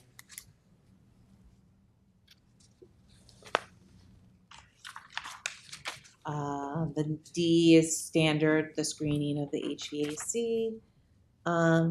Lighting shall be dark sky compliant, no dusk or dawn lighting fixtures. No additional lighting in the property without planning board approval. All lighting shall be shielded. As I get out of lighting, I'm not quite sure if you've been to 7-Elevens recently. Have you seen these temporary security structures that they put up and they have a blue light? No. Shiny. It's also maybe Flashing. Lowe's might have them. Home Depot. Hampton Bays has it in the Kimco. Yes, it's like these temporary structures that are security lights, but they blink. Yeah. Yeah, Like it's, This like is gonna be a new condition it's for a me. camera, or you think it's a camera. Right, Yeah. they can have the security cameras, which is definitely, But but I not don't the want a lighting. freestanding security camera thing. No freestanding I'm gonna find out what security they're lights. called, and then we'll have these as a security condition on light. everything going Where's forward. that, 7-Eleven? The 7-Eleven on Flanders Road has it, the 7-Eleven in Riverhead on the Circle has it. Okay. They're Up in- annoying. And then my Lowe's, Yeah. but where I live, has it up in Farmingville, Huh. so. It's just not, it's not what we're looking for. And we should include it into our lighting code. Yeah. Is it Yeah. like a blue light that they have in campuses for security? Saying there's an event or something like that? And they take up a parking space. It takes up a parking space, right in the middle, it takes up a parking space, and I guess it's deterring something. Right. So I'm gonna add that, as a prohibited. And then submission of the affidavit, comply with the site plan requirements. Okay, attain all required permits from highway departments, which I don't think is relevant, DOT definitely. And the town engineer inspection, town engineer approval of the final maps, submission of cross-access easement, with the title certification, mortgage consents, affidavit, 6 sets of plans. We spoke about the bus shelter, that will be a new A8A, and then the implementation of the cross-access easement agreement. Did you strike the 2 weeks?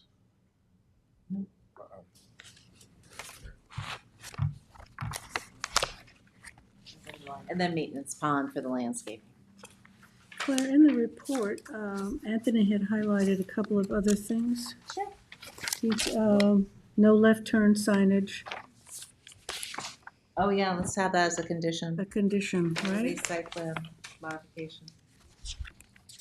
No left turn even at the lighted intersection? No. So, I mean, really what it should have is at where that entrance goes in to the property, where, Entrance only, so at the back side of the building, there should be a do not enter sign there. yes, Coming, so you can't come out that way. No exit. exactly. No exit or do not Right enter. here, right? Let me see where, kind of, so you're coming in here, so somewhere right here, you should have a no exit or do not enter sign so that nobody goes out. And what about over here? Are you saying right turn only at the lighted intersection? No, No. we're saying that you can enter here, but you can't go. So then just no exit would cure that. Yeah, no exit or do not enter. There's no other, no left turn will be over here, right? I think that wasn't one of the earlier designs. You're coming There from was the gonna, east. you're gonna be able to come out of there too, I think. That's where I think that comes from. I don't think There's so. no need, if the only exit is at the traffic signal, you don't need a no Yeah, left turn sign. there's only one Entrance. ingress, and it's from the heading east Right, and turning in. right, and one exit at the signal. The other ingress is at the lighted intersection. But you And can only come one in, egress you at can the come in intersection. that way, but you cannot exit. You have to turn No, you around, can't exit. enter and you here. have to go back, you have to turn around and go back. That's right. And I think what Anthony is saying, he doesn't want left turns into No, this, no, which is fine. Do you take really- your life in your hands. I think by the design of the egress, The you could curbing there. preclude that, the curbing. Curbing. But to prevent people who's in the park not looking to leave, who may not, sometimes may not want to go that way, you can go there and make a quick left. You should really have a no exit or do not enter sign Yeah, that's, on the inside of that, right, On the kind of where that inside, car yeah. is there. Yep. In my opinion. I think that's fine.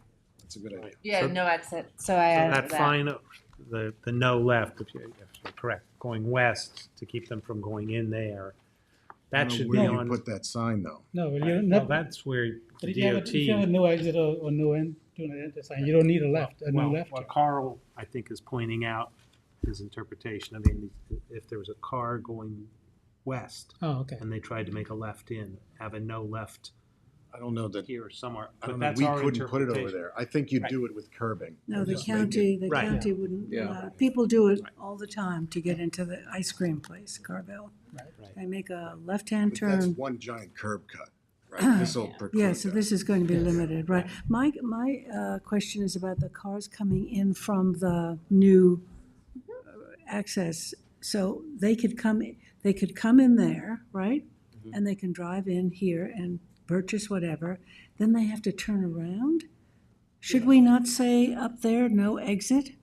Well, then you can't leave the site. Well, what do you mean to turn around, Jackie? People I'm to not sure exit what at the you- traffic light. So this car is coming in Yeah, and shops, yeah. You but they park- can't go out here. No. They right. have to turn around. Well, no, you mean when you park here, you just reverse and go that way. It's not like a turnaround. You Well, park where and you then came go in. back the way you came Yeah, in. that's true. Just driving around the building, It's not- yeah. it's fully encompassed. All right, got it. How many parking spaces do we have? A lot. 1, 2, 3, 4, Hold 5, on. 6, There 7, should be a 8, parking spot. 9, 12, 13, 14, 15, That's 16, 18. There's What a you got? ton- There's far in excess of what's required, And there's handicap, right? yes. All right, so Anthony's other question was cross-access. Oh, yeah, do we want With- future cross-access to the other sites? A covenant. We're having cross-access, they're providing the cross-access over adjacent properties, so we're having that be a cross-access easement. But do we want future cross-access from the site to everyone else on the north and east side? To the west, you Are they mean? all zoned the same? Yes. To the west, Claire? Yeah, let me just make sure my. Yeah, she's so- saying to the west. There's a private residence, well, until we see the development, you know? I don't think it can hurt to put it in. No. You may never Yeah. implement So it. you already have Right, it so to we're the going, over two properties to get to the light, right? So there Yeah. will be a formalized cross-access designed for this. Yeah, Do we want future cross-access for future designs to the west and the south? it doesn't hurt to put it in. You don't have to specify Doesn't the have to location, execute it, right? no. Yeah, but if you go to the west, we don't want to encourage people to exit onto Montauk Cut. No, this is at all, just right? This would be a tool that you would be able to use if the site came in for for development. its own development, right? If it wanted to be, I don't know, whatever is permitted. in I would HB. say it's Yeah, good. you can't go back. So Future include it now. cross-access to the west and north. So this is all HB. Is that north or south? South. West I and mean, south? south. This is west, east. So south. So west and south. West and south. Okay. And the bike racks we covered, and the pedestrian walkway, Yeah, that is also a note for the Anthony's note. the pedestrian walkway. It's a note. I thought I saw that. It's on the G on page 10. Yeah, it's 2D. Two, 2D on the changes to the site plan.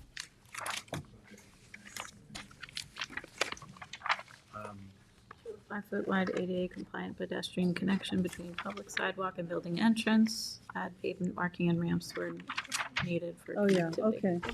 Shows it. cross access now. No, it's cross access. We putting that on the site plan? It's gonna be prior to issuance of a CO. So instead of just A and B, we'll have A, B, C, and D.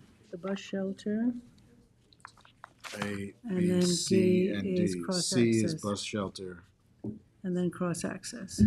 D is cross access. So, West and south. with the bus shelter, well, it's obviously it's prior to issuance of the CO, but is that timing gonna align with their construction, that there would be no disruption to the use of that bus shelter? You know what I mean? Yeah. I know what you're talking about. Like, it makes it easy for them to just wrap it up before the end, but if they're constructing their driveway, that might cause an issue. So maybe bus shelter should be moved, or No disruption to the bus so there's shelter no in that. disruption, Yeah, no operation. Yeah. So I don't, how can we not disrupt operation if we're moving a bus shelter? Well, If we this is move- the thing. I mean, it's a shelter when it rains, right? I mean, it doesn't interfere It with doesn't the, interfere with with the the bus. bus operating. The whole It's idea gonna- is not to creates take a it s- down and then wait 3 months. It creates a and then- safe space for people to wait for the bus, though, so I just think if they're going to be, the new one should be in place. Upon We removal- were Taken when we were down. installing our shelters, the people had to get on the bus, 10 feet to the other side of the shelter. I mean, for the day you're installing it or the day you're moving it, yes, people have to, Doesn't take very much to put them up. It's a very busy bus shelter. I think the too. idea. Can we just say upon removal of the bus station, it shall be promptly relocated? right, Yeah. right, relocated The or idea is replaced, not that whatever. you take it down and wait 6 months or a year. I before you- totally get that, Right, but there right. might be a few days. Right, because, And that's all. right, it's the same space, yeah. Prompt relocation. ASAP. Hi. Okay, good. We're done. Motion to approve as modified. Moved by, motion by George, second by Tom, all in favor. Opposed, abstentions, 5 in favor, 2 absent. Thank you. Approved, great. So I didn't realize we have quite a bit here to go, These are the hard ones. But Teresa, you ready with Louis Riggio Horse Farm? Thank you, Claire. So, we have to go a little bit out of order. We have to do number 14, which is Louise Riggio Horse Farm. Okay. Then number, whatever this is, 4, 5, 6. 6.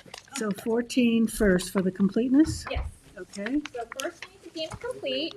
I have, So, as you may recall, we had a public hearing on Just this the opposite. application quite some time ago, and then it was When determined did you that give the me? town There's a- board needed Excuse me, to. Teresa, are there two do we There have were documents? three three documents. items? So this is the second One staff report, one resolution There's two. to grant condition, to deem it complete. This is the same as this. This is the staff This is report, so if you don't agricultural- have a staff report, you can take that. Staff report, Yeah, I missed the staff. Okay. Passed them down too quickly. and then the permit exception, Thank you. And And then then we should Mark? have a, We have one with a resolution with a staple and one that's two-sided, and then the staff report. some of them might have been passed down. I have an extra permit special exception I'll take a, report. I'll take a Okay. stapled resolution. Up for auction. Two-sided. Great, this Got is it. a two-sider, You want the and I have an staples? Yeah. extra two-sided. Anybody? Okay, we're good. I Anybody? have three. I had extras, because I didn't know Alright. how many board members, I Need any printed of them that? yesterday, and, yeah. okay. Okay, so first we need to deem the application complete. As you may recall, we had a public hearing on this last fall, and we were ready to approve it, but then it was determined by the attorney's office that they needed town board approval to amend the covenant to allow for a reconfigured building envelope. They have Oh, yes, since yes. obtained that covenant approval. We do need a certified copy, which I'll discuss a little bit further in the process. So we're gonna deem this complete. We'll go Okay. over the staff report, which is substantially the same as what we had previously reviewed with one exception, and then we'll review the conditions of approval. Excellent. So I first, just need some names for the records. I know John Bennett. Attorney, Michael Shiano from InterScience. Michael. Spell your last name. SCHIANO. Thank you. Go ahead, Teresa. okay, so the first thing we're gonna do is deem the application complete. Motion. Okay, we've gone over, it. We don't need to. Okay, deeming the motion complete. Motion by Kate, second by Second. George. All in favor? Aye. Opposed, abstentions, 5 in favor, 2 absent. And then we're gonna review the staff report, Okay, which is dated revised July 10th, which is today. Again, this is substantially similar to what we reviewed in the fall. The only exception is on page 8, which talks about public utilities. It is highlighted for you. Initially, what had happened is the fire department had requested that the applicant install public water over 2,000 linear feet up 7 Ponds Town Road, and install fire hydrants every 900 feet. And the applicant says, well, that's really expensive, and so we're going to do a fire cistern on the property. However, after doing some additional research, that was even more expensive. So the applicant is going to extend the public water down the road. However, adding the fire hydrants every 900 feet pursuant to the recommendations of the fire department makes it cost prohibitive. So they are going to put an on-site fire hydrant, and they're going to extend it 200 feet, so it is available to others. So that is the only change, saying that they're going to give us an amended plan that shows that that water main extension and the new fire hydrant. And so that would address this particular special condition. good. That's K. That Okay, is Right. yeah. So just, I know we're gonna approach 2205 very quickly, Oh. so just make sure to get that Yes, I'll typo make it corrected. I think I type faster than my brain, I guess. I will fix that. Before you know it, We'll all be frozen. before you know it. Be here, All right? right. I sent that So- for a very far delivery date. So. All right, so now that we've reviewed this, again, it's substantially the same Right. as what we had considered for approval previously. Now we need to go over the resolution of conditional approval. The resolution of conditional approval would adopt the report. Is that this one? Yep. 2 pages, The, stapled? the one with the staple.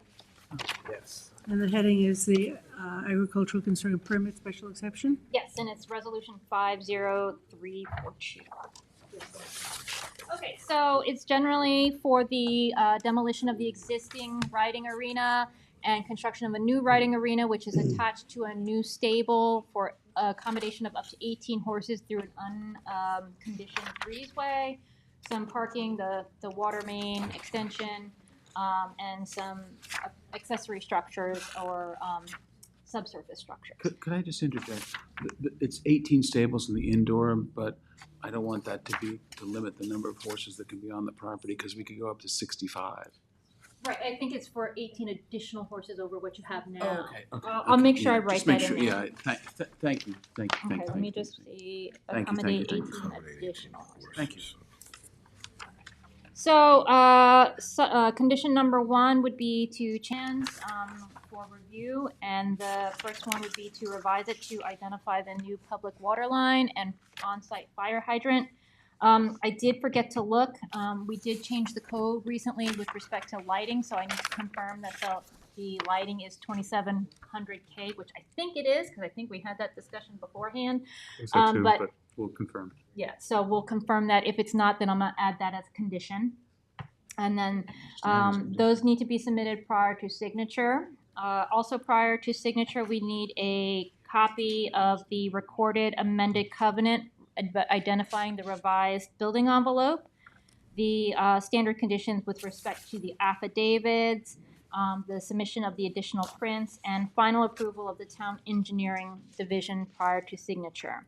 And then there's the general conditions, meeting with the fire marshal, complying with the fire marshal requirements with the exception of the installation of the fire hydrants in the town right of way, meeting with the town engineer, completing various inspections in a timely manner, so on and so forth. And I did forget to add condition P, which is submission of a performance bond for the landscaping. So again, these are generally conditions that we had reviewed in the fall, with some minor modifications. They're in now, that's okay. Okay. Do you want to add the lighting as a condition if you want? I don't think we have the info. We're pretty sure Yeah, it I'll does. just add it. Okay, and then, fine. Right. Thanks. Okay, so I think we're ready So to that's for approve that. it. Okay. Any questions? No? Okay, motion to approve.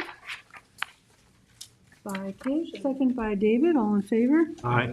Opposed, 5 in favor, 2 absent. We're done, yay, Thank thank you very you, much. thank you. I don't have a dog in the fight, but I was sad to see that there was a great possibility on the last application for a great synergy if the existing use has been retained, in addition to the new one added. Oh, Are you yes. making a joke? Is he making a joke? Yes. Frito-Lays. You have to, It's the Carvels there. With the Carvel, I know. I'm sad about the Carvel. Is the Carvel going to relocate? I don't know, but they could have, would have it's been a a good great synergy. Could happen still. Would it a boost for Carvel?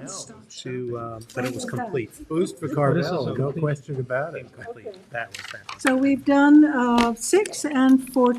Thank you very much. Thank you. Thank you, Teresa. That was great. And since Anthony's not here, I'm taking over 26 Hillside. Hillside Road, today.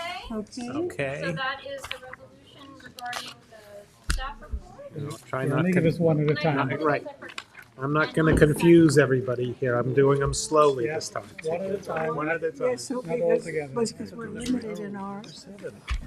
Number 7 on the agenda. Our hand-eye Okay. coordination, we can Take have this, there's more. one piece of paper at a time. There's a Efficient, second I have them sheet all coming. together. That's right. Should I recuse myself from this? This is my name.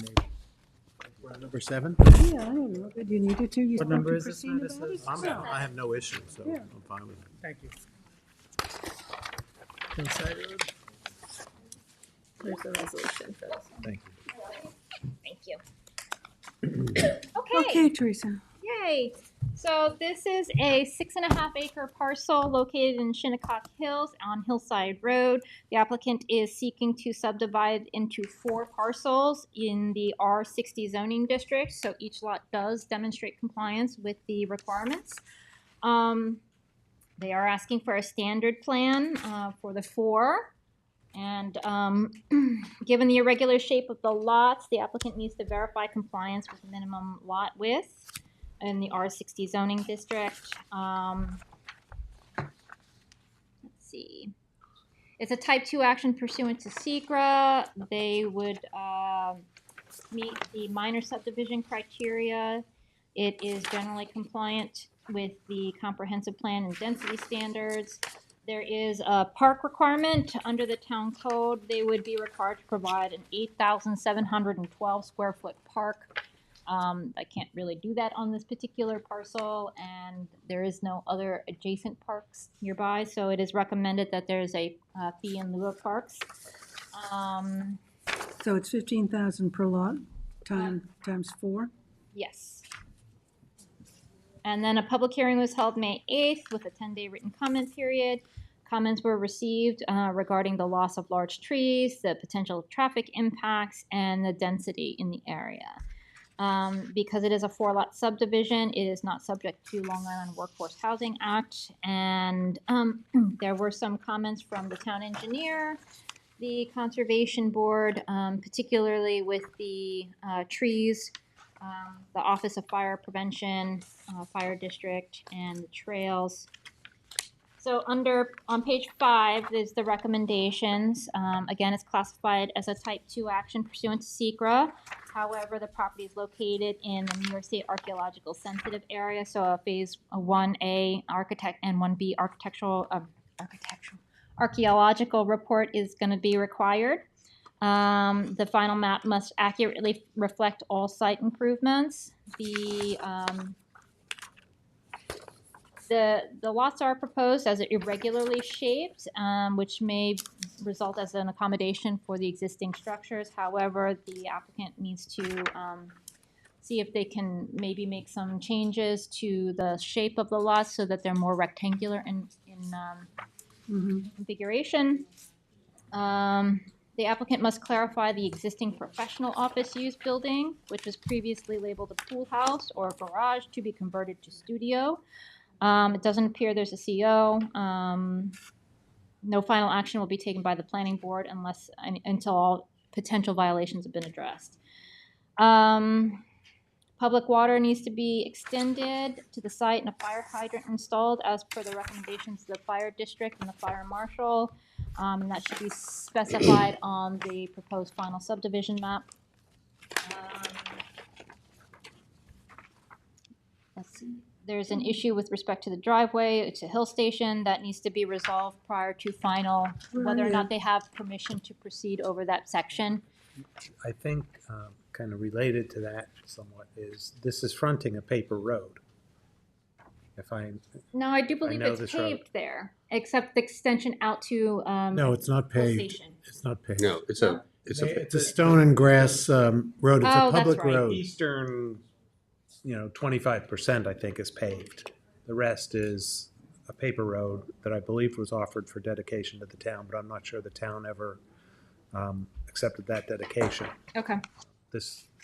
So I had some history with this when I, was here. Because of its connection to Hill Station Road, there was great interest in what to do with that. Right. It does say here under the recommendations of the town engineer prior to building permit issuance road review. Now, that road does have ends that on in their there. Okay. property. Okay. Yeah, so that It's a part- public road. I think it was there because the access to, when they used to read electric meters, they're in my electric meter, my neighbor's electric meter is actually at the end of that road on my neighbor's property. So when electric people used to come in, they had that public access road to read the meters. They don't have to read them anymore. There's, on the southern end of this subdivision, this is an old subdivision, which we studied quite a bit when I was here. There's, I think, Shinnecock Hills Road Extension. There's been a proposal to improve that road, to connect down to Hill Station, to connect the Greenfield Road area. We also looked at the Hillside Road option to possibly improve that. But So at the end of the day, the recommendation is that they do a research and have that resolved prior to coming in for final. Right. Right. So there it is. There it is. The lots must be numbered. The final maps must demonstrate compliance with the minimum lot width requirements under the R60 zoning district. And again, they should try and reconfigure those lots as best as they can to make them more regularly shaped. Again, the new driveway will need to be constructed, and we are recommending a common driveway serving all 4 lots. And any existing driveways would need to be removed. While a PRD plan is not warranted in this case, as previously stated, the planning board finds that the tree preservation should be considered based on the Environment Division assessment, that the site is scattered with very large trees. All trees with a DBH of 8 inches or greater should be identified on the final subdivision map, and identified to species, and tree protection zones established as a radii, coinciding with the canopy drip lines around those trees for the in order to preserve them to the best extent possible. And then again, the issue with the road needs to be resolved. So that's the staff report, and the resolution before you is to adopt the staff report and allow them to proceed with making final subdivision application. So there are no clearing restrictions here, right? No, unfortunately not. There are no clearing restrictions in Shinnecock Hills. No, but they did a fabulous job in maintaining the trees and improving the trees. Right. That's important. Remember, the owner is the president of the local garden club, I think. Yeah. She's really attentive to all of this, so she's done a wonderful job. Right, and I do believe in Steve's discussion with Anthony that they said they would be willing to identify the location of the trees and identify them to They won't take down a to tree. the best extent possible. Can I have your name for the In keeping record? with, Stephen D. Lemansky, Southampton Engineering Services. Southampton, Spell your last name. Lemanski. Steve is somebody who doesn't know how to spell it last name. It's pretty phonetic. That's good. Very nice. You know, All in right. keeping with Tom's comments, though, it might be an opportunity for the town to improve access to that whole Greenfield neighborhood, so they don't have to make that left onto 39. This has been a subject of Yeah, much yeah. discussion So for if many they could years. connect that A couple of road. headlines in the Southampton Yeah. press. So, So I think we again, have they're to subject look to road carefully. review, Yeah, and that would okay. be part of whatever is there. That being said, it seems a little unfair to require the applicant to pave a whole giant section that'll connect them out to Hill Station. That I think, again, let's just let road review take its course and Okay. again, resolve the issue of whether or not they have technically access over that one section. Okay.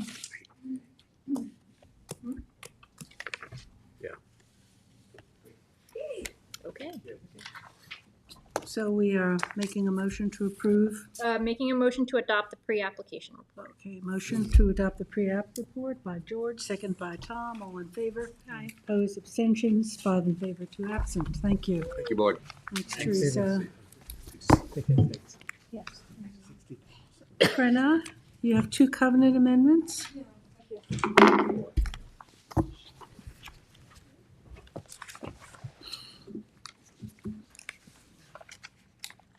These two that are neighboring, they're both in the same subdivision, so kind of things that we can do both at the same time. Thank you.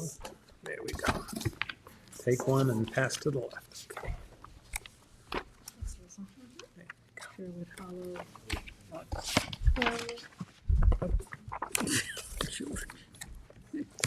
These are lots of Lot 10 11. Chimney Lane, or lot number 10 in the Sherwood Hollow subdivision, and then also, We have lot 11 and lot 12. yes, did I say lot 10? I'm sorry, it's 10 Ginny Lane, which is lot 11, and 1 Melissa Court, Which is lot 12. Just to confuse you further, I know. right? And lot 10 is number 12. Okay. So this is, it was a 19-lot subdivision that was approved in 1987. And they recorded covenants to limit community to 50% on all of the 19 lots. These are each roughly half-acre lots. One is 0.53, the other is 0.62, the one on Melissa. They, the covenants state that if anyone wants to modify, there's a majority plus 1 vote. The applicants have requested 80% clearing where 50% is allowed. This is not in the APOD. This is a restriction that was put on Did at the time of the you subdivision. did you review the report that the planning board submitted way back in 1987? I did. As to why there was a Yeah, I limited. called through the archive files. What'd you find? there a couple things were mentioned. At the time, this was an entirely wooded parcel surrounded by existing residential development. So there were a couple of different report items. One of the comments included that it was to maintain the wooded character of the area, and then there was later a finding in the approval that called out for a buffering between lots, so to limit the clearing for the sake of buffering. Both lots have a existing clearing of 49.5%. I did go to the site and verify that, and it's mostly accurate. I think the one questionable area there's a thick batch of hedges along the rear property line of the lot that's closest to the lot that's on the corner. So that was the only potential question mark, because that was considered natural, where we wouldn't normally consider that natural. And then, but if driving around, it was just very pleasant to be able to be in a neighborhood that was heavily wooded. There are some lots that have green lawns that may or may not be over cleared, but the general character is a lot of trees, lots of natural. And why do they want 80%? The owners are here. We could, I don't know if, I think it was just the letter stated to make the sites more practicable or usable, but I'll let them speak if you want. I could bring them up. Yeah, just one of you come up. You don't need. Well, it's two separate lots, right? Maybe you have two. Oh, you're two separate. Yeah. Okay, yeah. Come. Can you just zoom out so you can see what a neighborhood looks like a little bit? Yeah, that's what I was going to ask, and just to situate where it is. That kind of the red. Hold on, I'll put the subdivision. I have a small subdivision. And we can kind of just show it. They're all subdivisions surrounding it, so it might not be. Have a seat. You can sit down. So this is Sherwood Hollow right here. This trapezoidal piece right here. Okay. So along the railroad track, down the center here, and then over. It's two different streets, but they're adjoining lots on the back end or something? Is that how this is working? Yeah, they're neighboring lots. Neighboring lots, yeah. What is the commercial lot to the southeast? Correct. Southeast, commercial lot here. Can I have your names for the record, please? Brian Pollock, 1 Melissa Court. Which one are you? Lot 11 or lot 12? Lot 12. And your name, sorry, give me it again. Brian Pollock. Poll. AK. Is that Gravel Hill Road? And I got you, okay. Frankston's Fuel And Company. are you lot 11? Lot 11, Mark Caltabiano, owner of, Spell 10 Jenny the last- Lane. Caltabiano. Great, thank you. Okay, Just so, wanted to add, it's not in the, property license, it's not in the aquifer protection overlay. So it's not like a water sensitive type area in any way. right, Yeah. Are these new construction? No, built in 1988. Okay. Ours is the newest in the community, built in 1999. The last home to be built, and theirs is 88. Okay. so, the planning board typically does not put a covenant restriction on property unless for a valid reason. And Prena did review it, and for those reasons, that they wanted to keep a wooded area and some buffering. We're not inclined to lift covenants if we don't have to. It requires a supermajority vote of the board. And so we do have two people who are not here.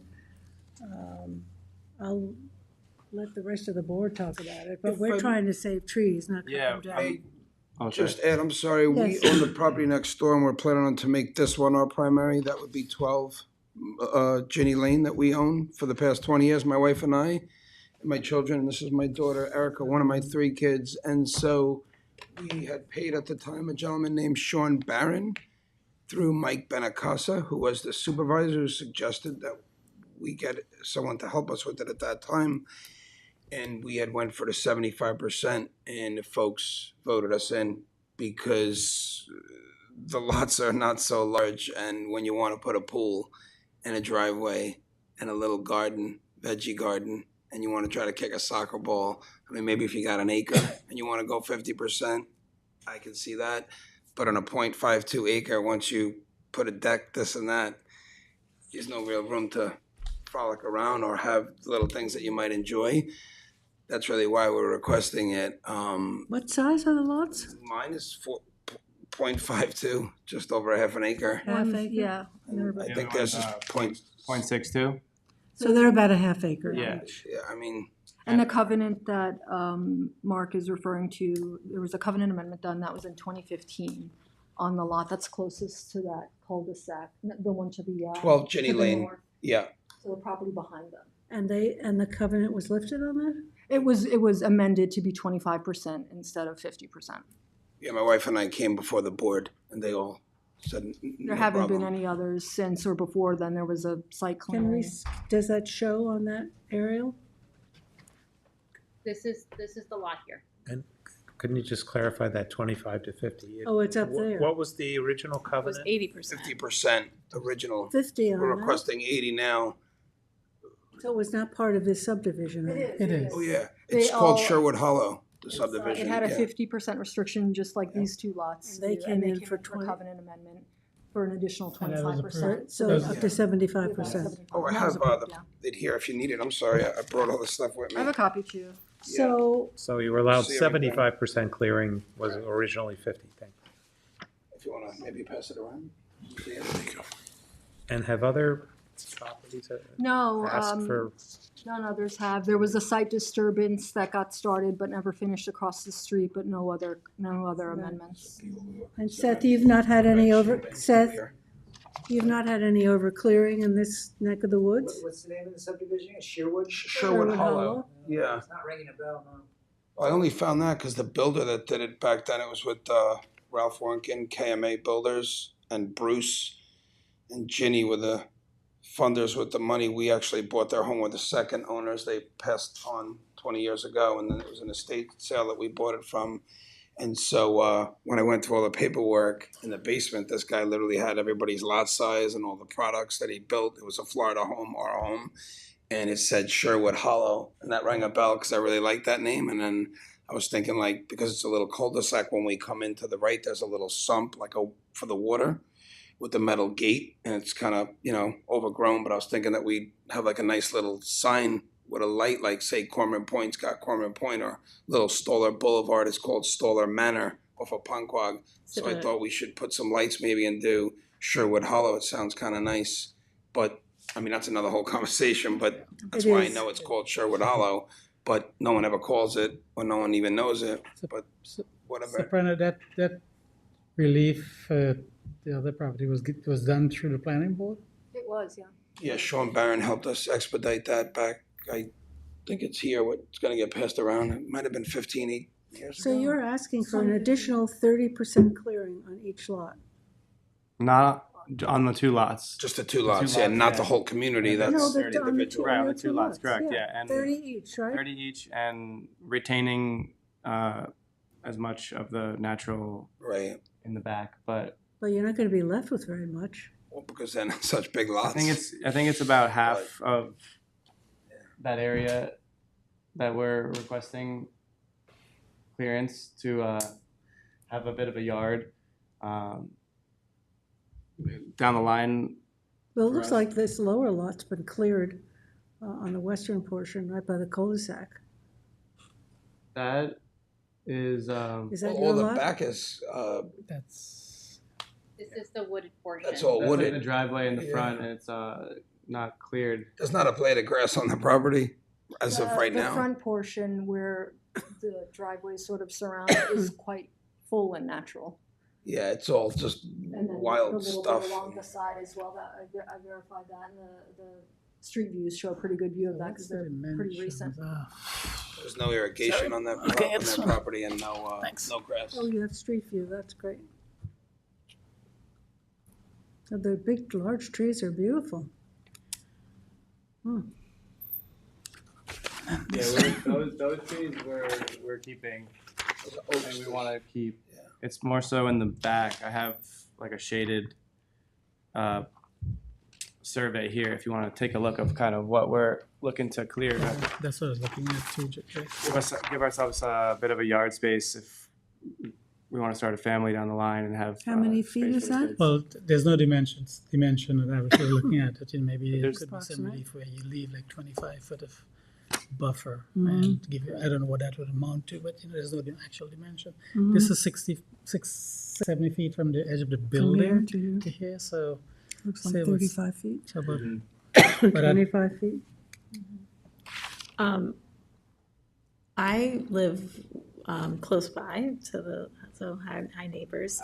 I've seen along in the area south of Montauk Highway, there are no clearing restrictions, and Great point. a lot of homeowners come in and just decimate the whole coverage. I personally wish I lived in a neighborhood that had 50% covenant.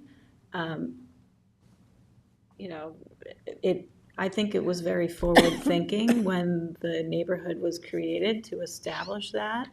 And for some people, it's an advantage, and for some people, it's a disadvantage depending on your lifestyle. But I wouldn't support lifting the covenant. I understand your perspective, but I think it's an important measure, for community character. Granted, it's not located adjacent to water, but everything does flow down to the bay, and I see that, in the area. Yeah, if there was a significant hardship, I think that's one thing, with the lot size or, but in this case, it's not a hardship, it's a preference. Well, so we enjoy the natural forestation as well. We like that it's a buffer between the different neighbors, and we get our privacy, and we also have natural forestation. We enjoy the animals and everything. But as you see, it's up against the pool, and if we have kids down the line, we don't want them to be hanging out so tight around the pool, and there could be a safety issue there. So we're not asking for full clearance. We just want to have permission. We're just asking permission to back off in that area. A site plan that was 65% versus 80 look like for you? I'm just saying, like 65 would be better. That's better, yeah. I support that. To make a compromise, but I just think it's there for a reason. Maybe we could do something. I think you talked about there being a lot of brush there. Yeah, there is. Can we define it in a way that preserves all the big trees? Well, I just think we have to give. It's a clearing limit. We would give a clearing limit, and we would want some Unless you fencing. want to see the trees identified in advance of voting, I don't know. Project limiting fence. It's walkable from there. You have a soccer pitch that's community maintained. Right, I tend to, Like, I agree with you, Kate. Yeah, I'm I very, wouldn't support it. I don't think- I'm not, I'd have to really think about it. I'm not, It's unfortunate, because again, if you want to do a veggie garden, you want some full sun and things in the backyard and kick the soccer ball with your kid and have two nets, you kind of can't even do it on your own property that you're being taxed 10 to 12,000. Right, and your taxes are going into the high school that going you can higher and walk higher. to from that You should location. be able to use your own property, I and if you don't understand all want to go that. to the high school, but can you please just speak one at a time? Yeah. One at a time. Yeah. You're, I was saying we're not we enjoy the naturalness of all of it. We don't want to clear it out at all.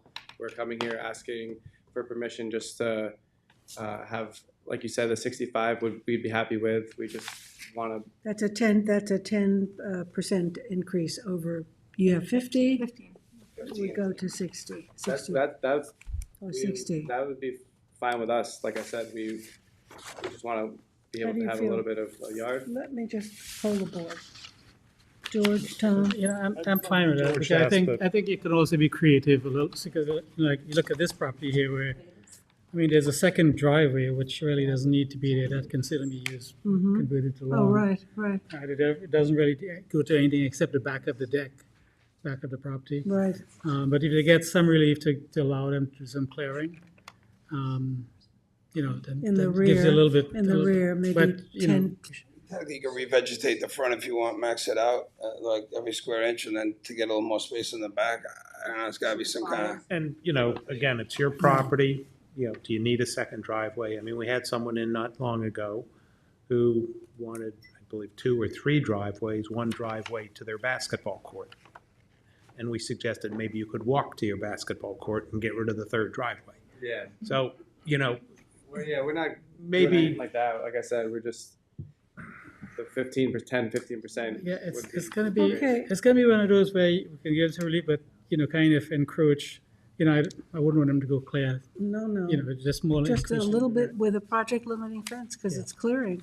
A lot of times what folks do too is, as you said, could you get as close to the 50% as possible by presenting a revegetation plan for areas that are currently cleared to get a little bit of what you want off the pool area, or, you know, reorganize it, right?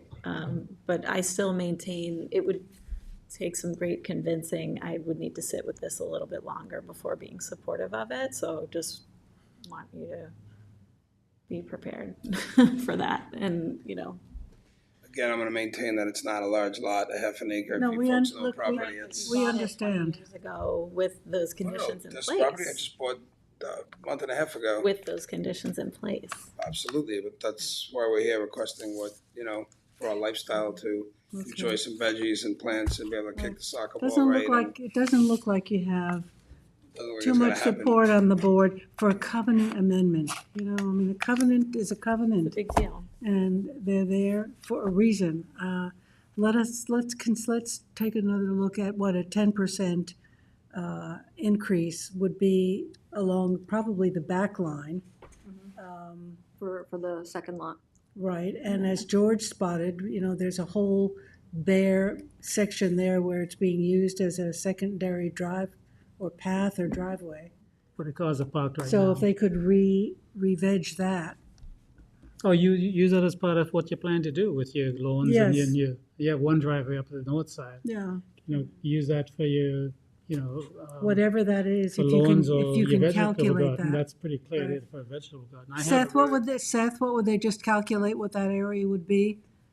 Certainly, draw a new line at 60% and, you know, and progressive to 65% clearing, and that way you can decide on which one that's fitting their desired design plan.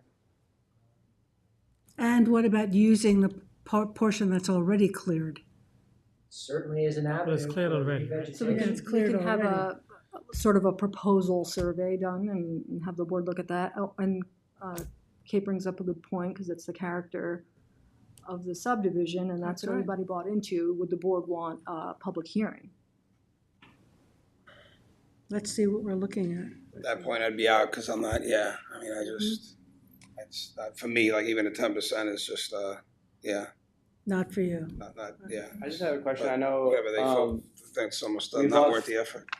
we bought this home from an elderly woman who I don't think she went out into the yard much, or used the pool much. But as far as safety concerns go, because we're new homeowners to this home, along the pool there, that's the area that we want to push back to create a little bit more yard. Do you guys see by looking at that is a safety issue? Or Do you have it fenced? Is it fenced? Yeah. Yeah. but I'm saying the pool, the natural forestation comes literally right up to the edge of the pool, Mhm. maybe 2 feet from the coping of the pool.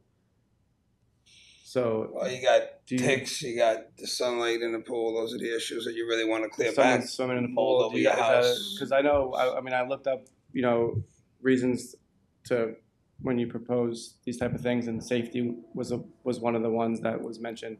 And Why don't you draw a plan? I think that would be the best. Show a proposal. 60% clearing. And if we were to increase it by 10%, Mhm. that's That could be 2,000 that- square feet. And that's behind that- your pool area. You can kick a soccer ball around Right. and that's what we're looking for to get. I mean, 10%. Okay, so that's just on what, your lot 11? No, it's lot 12. Lot 12, okay. And you're not interested, right? At the moment, no, yeah, it's just wouldn't really be worth it, but I'll see if my I wife will has say, another, you know, there my are- wife's out of the country, so I'll let her deal with it at that point, yeah. I know what you folks, but I know, several of us Frustrated, yeah. live on properties probably about that same size. Some of us have clearing restrictions on our properties too, so it's not that the folks here have big estates and, don't have to worry about this stuff. But, we do, in our own ways, find ways to deal with, clearing restrictions on properties that we live on too. And so, I don't think we're insensitive to what you're saying, but it's something we're trying to balance with. Well, and there's the covenants community that we character. deal with on a much bigger level, right? You have a horse farm with lots that were created adjacent to the horse farm, and then violations that were made by the farm that are impacting those people who are protected by those covenants. So that planning mechanism that was put into place, and the reason why the covenant was put into place was for a good reason. All the other neighbors there are counting on that as the right for what they bought into. You bought into it and you don't agree with what you bought into, and so you're asking for relief on that.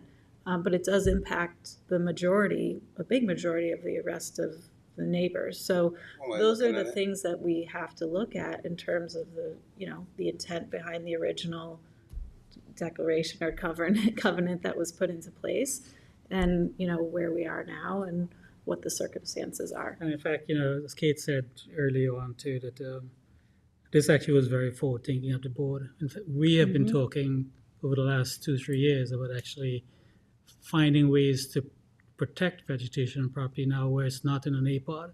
We started having people identify every tree on a property that's 8 inches or more at that breast height, and asking them to find a way to protect that and incorporate it into design, that they don't take all these big trees down. So even a revegetation plan where you take down 50-foot trees and then plant back a 2-foot shrub is not the same. You don't get the same environment or the same neighborhood feel that you have, because when you take a big oak trees down and then put back, And certainly a safety issue would be, we have made exceptions for when the pine beetle infestation and there's a dead pine tree next to your house. Of course, we've made those exceptions for a safety issue of a limb that is a dead limb. But a healthy tree in a non-storm environment is not a detriment. And you can get a tick from a well-manicured lawn. No, yeah, I'm more so thinking of like kids running around a pool. If they have 10, 15 more feet to do it, they might not get hurt. But the pool is fenced where they're around the wall, right? Around the coop. Property's fenced, I mean. No, but you don't have a pool fence? Well, there's not even much. We don't have there's no fence up against that back side. The fence goes around the property. State law says that the pool has to be fenced by a 4-foot 4-foot high fence. However, it doesn't have to be around the immediate perimeter as long as it connects to the home. So it could be along the property lines.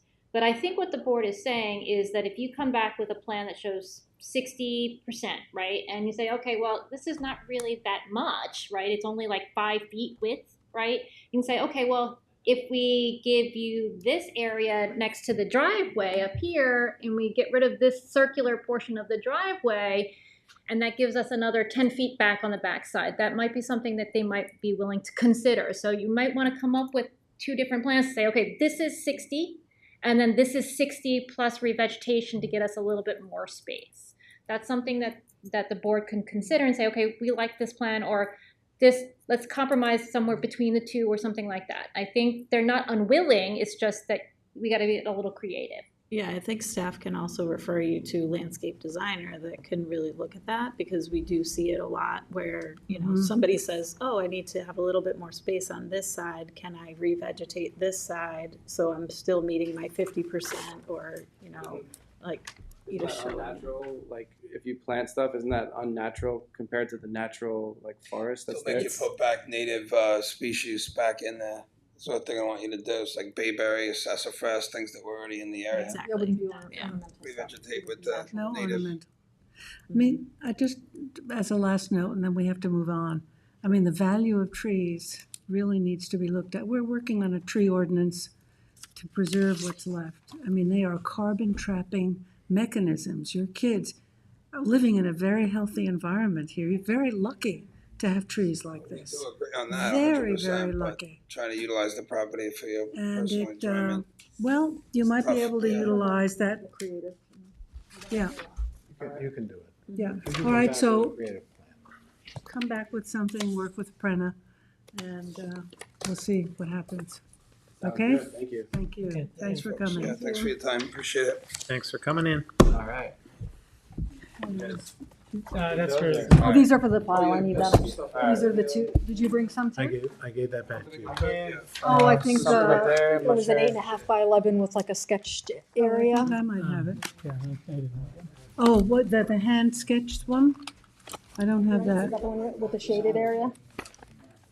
Or maybe, No, I don't George have had it. No, Is this? It's, you guys can keep it. It's not a. no, I know, I saw it. Here it is. There Right it here. is, yeah. So put some measurements and what have you.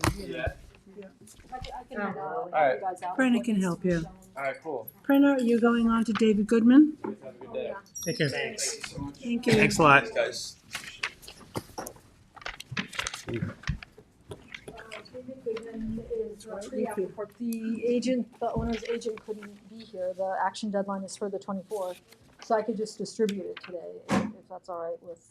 Sure. Anything you need to say about it? I mean, this is the one with the density incentive provision, so, it's the one next to Mickey D's Deli. Oh, that 3-lot subdivision, right. So I've filled out, some recommendations, but ultimately, they will need, Suffolk County approval. So they're really gonna have to hone in on development rights that are required to offset the density, and also what the county is identifying, what's existing. So they'll need to hone that in, because if they're looking to the town to create an affordable component and extinguish rights or transfer rights to the site, they'll have to know that information. So it's on the agenda for 2 weeks from now. Yeah, it'll be on for the 24th, Okay. and then we can review it early and adopt it, but I can pass out a copy. Okay, that's good. Seth, you're up next. And then Teresa, you have the town code amendment.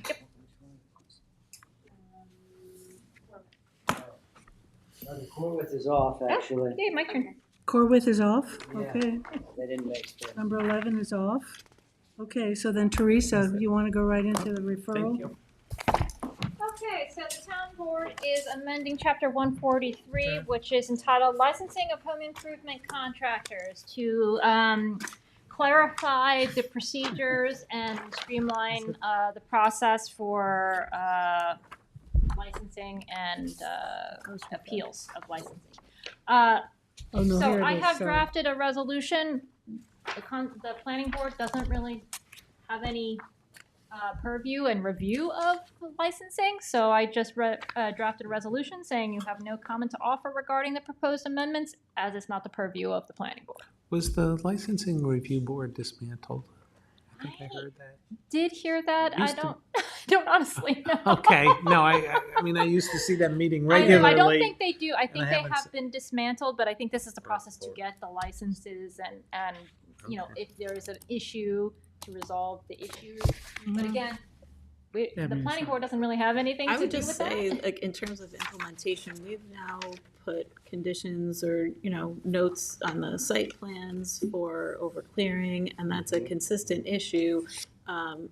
We address it now with the project limiting fence with the building department, but we could suggest, somehow in the licensing that Good there's a point. intersection of education with these home improvement contractors. Right, but that's to- not the amendment before the town board. The Yeah. amendment Okay. is just to clarify the process. The process, I they're not the ingredient, yeah. So if you want, So I'm saying, like, the process should include education on some of our most important protective elements of the code There's that an- maintains community character, groundwater quality, trees, It's and a have those nexus. people have, like you complete your driving test, you have to have education. The process of getting that license includes education. I feel that would be Yeah, a good that's suggestion. helpful. Yeah, like Yeah. a pamphlet that goes along Sure. with Yeah. the license. So Yeah, so it's like, you're hey, did you know that we have a sole Yes. source aquifer? Hey, Right. did you know that trees are important? Right, And, you know, and because when there's they go in and restrictions, overclear, they you blame know? it on the contractor. Right. East Hampton requires a 10-hour training for your home improvement. Yes. Put that. All right, Okay, well, so I'll amend this so to say the education planning as to board, the planning, the you planning know, board recommends a minimum educational requirement be included in the process. to understand, I've been told that Southampton Town is the only Critical town to on Long understand Island that doesn't. our needs, you know? Okay, so can I suggest, Yeah, my suggestion is she adopts this yeah, as is, and then writes us a resolution, suggestion resolution relating To the to town for licensing. licensing. okay, Good. So a second resolution right. recommending, Education educational requirements. Yeah, requirements. maybe look at East Hampton. We might Yeah, adopt theirs. Educational And training. other, But for all license, not only home educational improvement, requirements for but licensing. contractors. Is there a general license for contractors as well, separate from home improvement? I don't know. home improvement. well, and it says plumbing. home improvement contractors. Yeah. I think there's a Plumbing county license. electrical license requirement. Right. There's a, right, and It's the only one. So the second resolution, which I'll draft and which we'll adopt now, and then I'll just finalize it and I'll send it to you, is recommending educational requirements for licensing, new licenses and license renewal, consistent with other municipalities. right. Yeah, I mean, I think you can be specific. Yeah. Yes. Educate them about the planning Right, process. planning. Critical elements of the code intended to protect natural resources and Right. community character. Right, that's good enough, that's Yeah, I think broad, that's broad good. enough. Papers are required to have a home improvement license. I don't know if Okay. that might be a consideration that. Consistent They with should other have- municipalities. Do you have the language on topics, that? Critical elements of the code intended to. Oh, we can work on the language too. You don't have to adopt Yeah, it today. right. Yes. Yeah. Give it some thought, but you can bring it up for the next meeting. Because home improvement contractors, does that include Landscape. masons? I mean, who all Yeah, does that who- include? who We're are they? I talking don't plumbers. Yeah, maybe we could have a Drywall, mini you know. work session just to understand who's included in Right. this We definition. don't know a lot about it. Safety training is something, and that Yeah, may not be and appropriate to here, say- but I safety agree training is something with I've Kate, heard a lot to about. just say educational requirements, you had, might really need to be specific to the issue that we see here That that we we want to bring see. to. It has to be relevant to the planning issues. We're gonna have to read chapter 143. Oh, my God, right, in our spare time, right? So let's adopt the first. Motion to approve by Kate, second by George. All in favor? Aye. Opposed, abstentions, 5 in favor, 2 absent. So that's adopted, Teresa. And then you'll draft something else. Seth, Vanderbilt Park. Yes, so there is a request before the board at 9 Columbia, situated in the Vanderbilt Park, map number 655, section 6 and 7. This is a code amendment to an old filed development map. They would like you to open the map, or the map is open. They would like you to, they are putting in a request to divide this 9 Columbia into 2 different parcels. Their submission, I can get into it in depth, but it's incomplete at this time because there's a special code for our consideration of these types of development actions, which requires that the planning board has the entirety of the development map in front of them so that they consider what's been done in this map, in that section, and how the ramifications Exactly. throughout the other. Is it a sending site or a receiving site? So this was a already considered a development parcel, but oversized. Yes. It's 51,000 square feet, and technically you can develop a parcel as small as 10,000 square feet if you have the development credit. If you bring If you credits bring in. credits.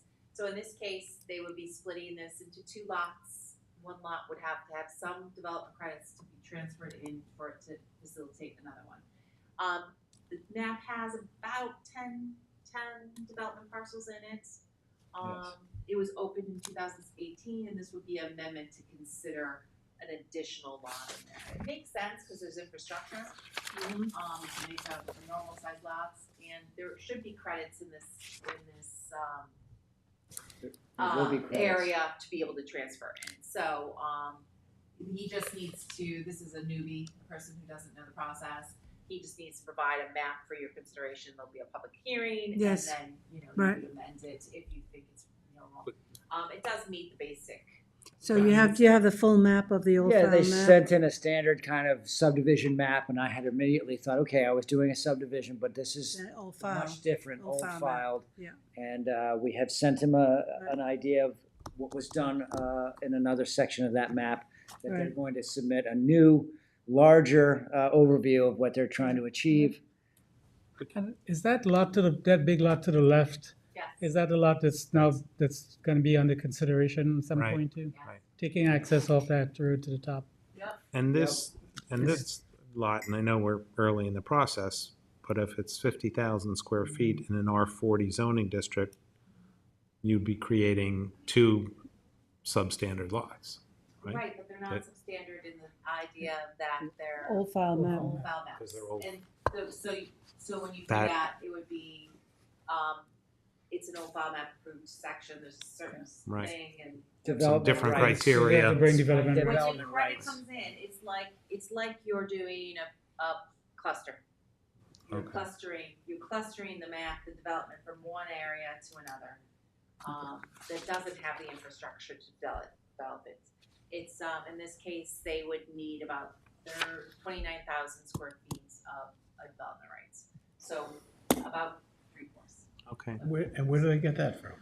Another, Mr. Gaza? another old file maps. Do you see that there's old file maps in this area? A lot of it's developed, but there are other areas, but there are credits in West End. Whose application is this? This is Miss Amy Martz, and Ted Martz is the husband, I guess, trying to navigate this. Okay. Or father, excuse me. Claire, do you have anybody on staff who's specializing in old file maps? We still have Dave.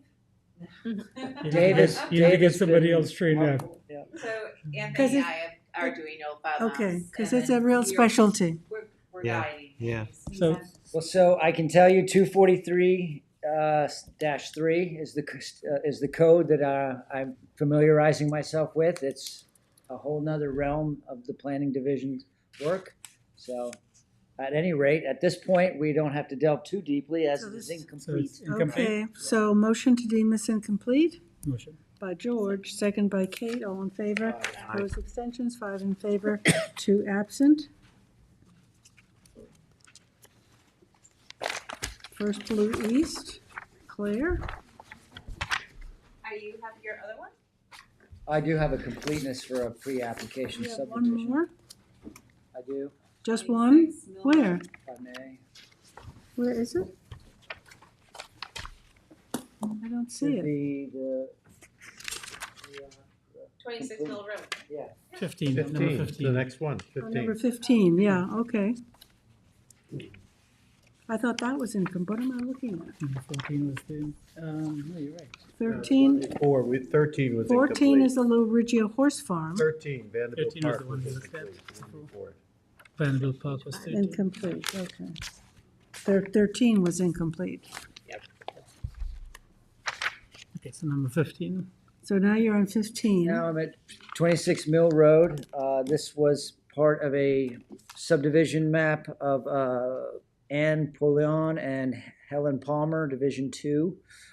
This is a 92,000 square foot lot, 2.13 acres in the R40 zoning district. This lot will be divided into, or is proposed to be divided into, that would be 46,000 and a half square, or 500 square, thousand square feet. And I went through the prior subdivisions to see if there were any restrictions to further subdivision. There was, I guess, an arcane covenant that said something about it being deemed a major subdivision if it was ever to be subdivided again, but we've conferred in-house and that doesn't hold water, I guess, any longer. So the submission itself was complete. I have the necessary information for us to begin to process this application. Are those wetlands? Back here is a hand dug with a 50-foot buffer as part of one of the original subdivisions. Those are all duck farms back in the day. Duck farms. Yeah, Duck so those farms. are like Is that why old they're there? ponds that Yeah. are where the ducks used to be. But are those, is that area protected? I can't quite see the So, but the map. lot is this. This is the This one. is a lot up there, big. Up there. Yeah. That one. And what And is the that's- land behind it? This was all part of one subdivision at one point, and then it was further subdivided into this one was broken off first, and then these were broken into 3. So that lot with the wetlands, that's the protected piece? This has only that 50-foot, it's not a easement, a conservation easement, it just has a 50-foot buffer around that, hand dug pond there. That's strange. So that is a developable. It is a developable, what's the setback there? Setback would be 125 feet for structures, 100 feet for septic systems, and 100 feet for clearing under So- the town It's line. gonna be tough to. That's build. 100. Yeah, it's a very difficult. Anyways, we're dealing with that. Okay, It's the one in the corner we're dealing with. yes. I'm afraid. That's right up to the school, right? Yeah. Yes, there's. So I would like to deem it complete at this point and schedule it for a public hearing on August 14th, if that's available. Motion. Okay, motion to deem it complete and schedule a public hearing for August 14. Motion by George, second by Kate, all in favor. Aye. Opposed, abstentions, 5 in favor, 2 absent. Okay, And you're done, Seth, right? for now. Claire, you have First Blue East. That's a new one. So I don't know if the board remembers.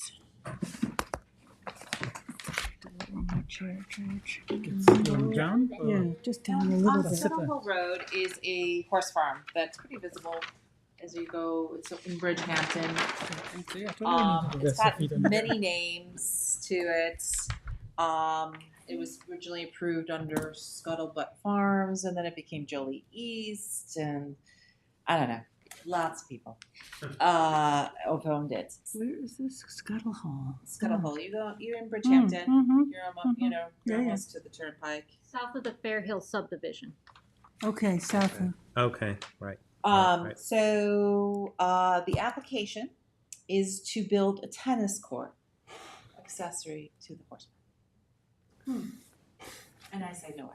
That's Tennis strange. court doesn't Is that strike right? me as accessory to a horse farm. but- And is that an agricultural use? But it's an ag overlay district, it's aquifer protection overlay, and And I it's all of that.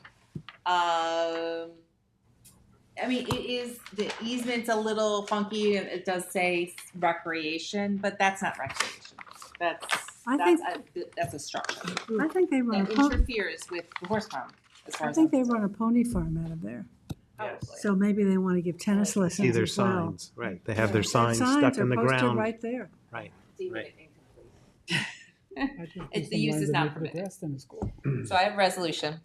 So you gotta think about it. Creative But can't we thinking. just say that? The planning board finds the tennis court is customary accessory to a single-family residence and not accessory to a horse farm, not permitted unless otherwise determined by the chief building inspector. Okay. And it's, Right. that's what I have. So this is gonna become a Okay. day camp. I know. So motion to deem this incomplete Motion. by Kate, second by David, all in favor. Aye. Opposed, abstentions, 5 in favor, 2 absent. Okay, Watermill Building Supply. This is, I forgot, we had done the We had them subdivision last as an week, yeah. incomplete last meeting. I forgot that they'd also submitted a site plan application, and that also needed to be deemed incomplete. I just like to cross Okay. everything off. So we're deeming that application incomplete also. Incomplete, Watermill, motion by George, second by Tom, all in favor. Aye. Opposed, abstentions, 5 in favor, 2 absent. You're doing Wilderness Trail for Anthony? Yes, 2-week extension till July 20. August. Oh, just for the. to July Number 24? 18 there. 24, is it? 24th, yes. Motion by Kate, second by David, all in favor. Opposed, abstentions, 5 in favor, 2 absent. 9/11, Another extension yep, until August 28th. to August 28th. Motion by George, second by Tom, all in favor. Opposed, abstentions, 5 in favor, 2 absent. NRP, 2 site plans, they have 90 days to submit the plans, so they have asked for an extension until October 23rd. To October, on both of them? Yes. So 20 and 21, you want separate motions? Yep. So 20, an extension, lot 1, NRP holding. Motion. Extension to August 23rd, motion by George, second by Kate, all in favor. Aye. Opposed, abstentions, 5 in favor, 2 absent. 21, NRP holding lot number 2, extension to October 23rd, St. Clair. Motion by Kate, second by George, all in favor. Aye. Opposed, abstentions, 5 in favor, 2 absent. Number 22, National Golf Links, Two-year Turfborn. extension for the site plan approval. It's what, Claire? 2 years. 2 years. Oh, 2 years, Yeah. okay. 2 years since the original approval. They haven't built it yet, but they're gonna start soon. 2 years And they extension. need 2 years. Motion by Kate, second by George, all in favor. Opposed, abstentions, 5 in favor, 2 absent. Motion to adjourn. Motion. Motion by George, second by Kate, all in favor. Opposed, abstentions, 5 in favor, 2 absent. We are adjourned. Turn off your mics. Can you just give us information Everything else, just ask inside. Kevin? Peter. Peter.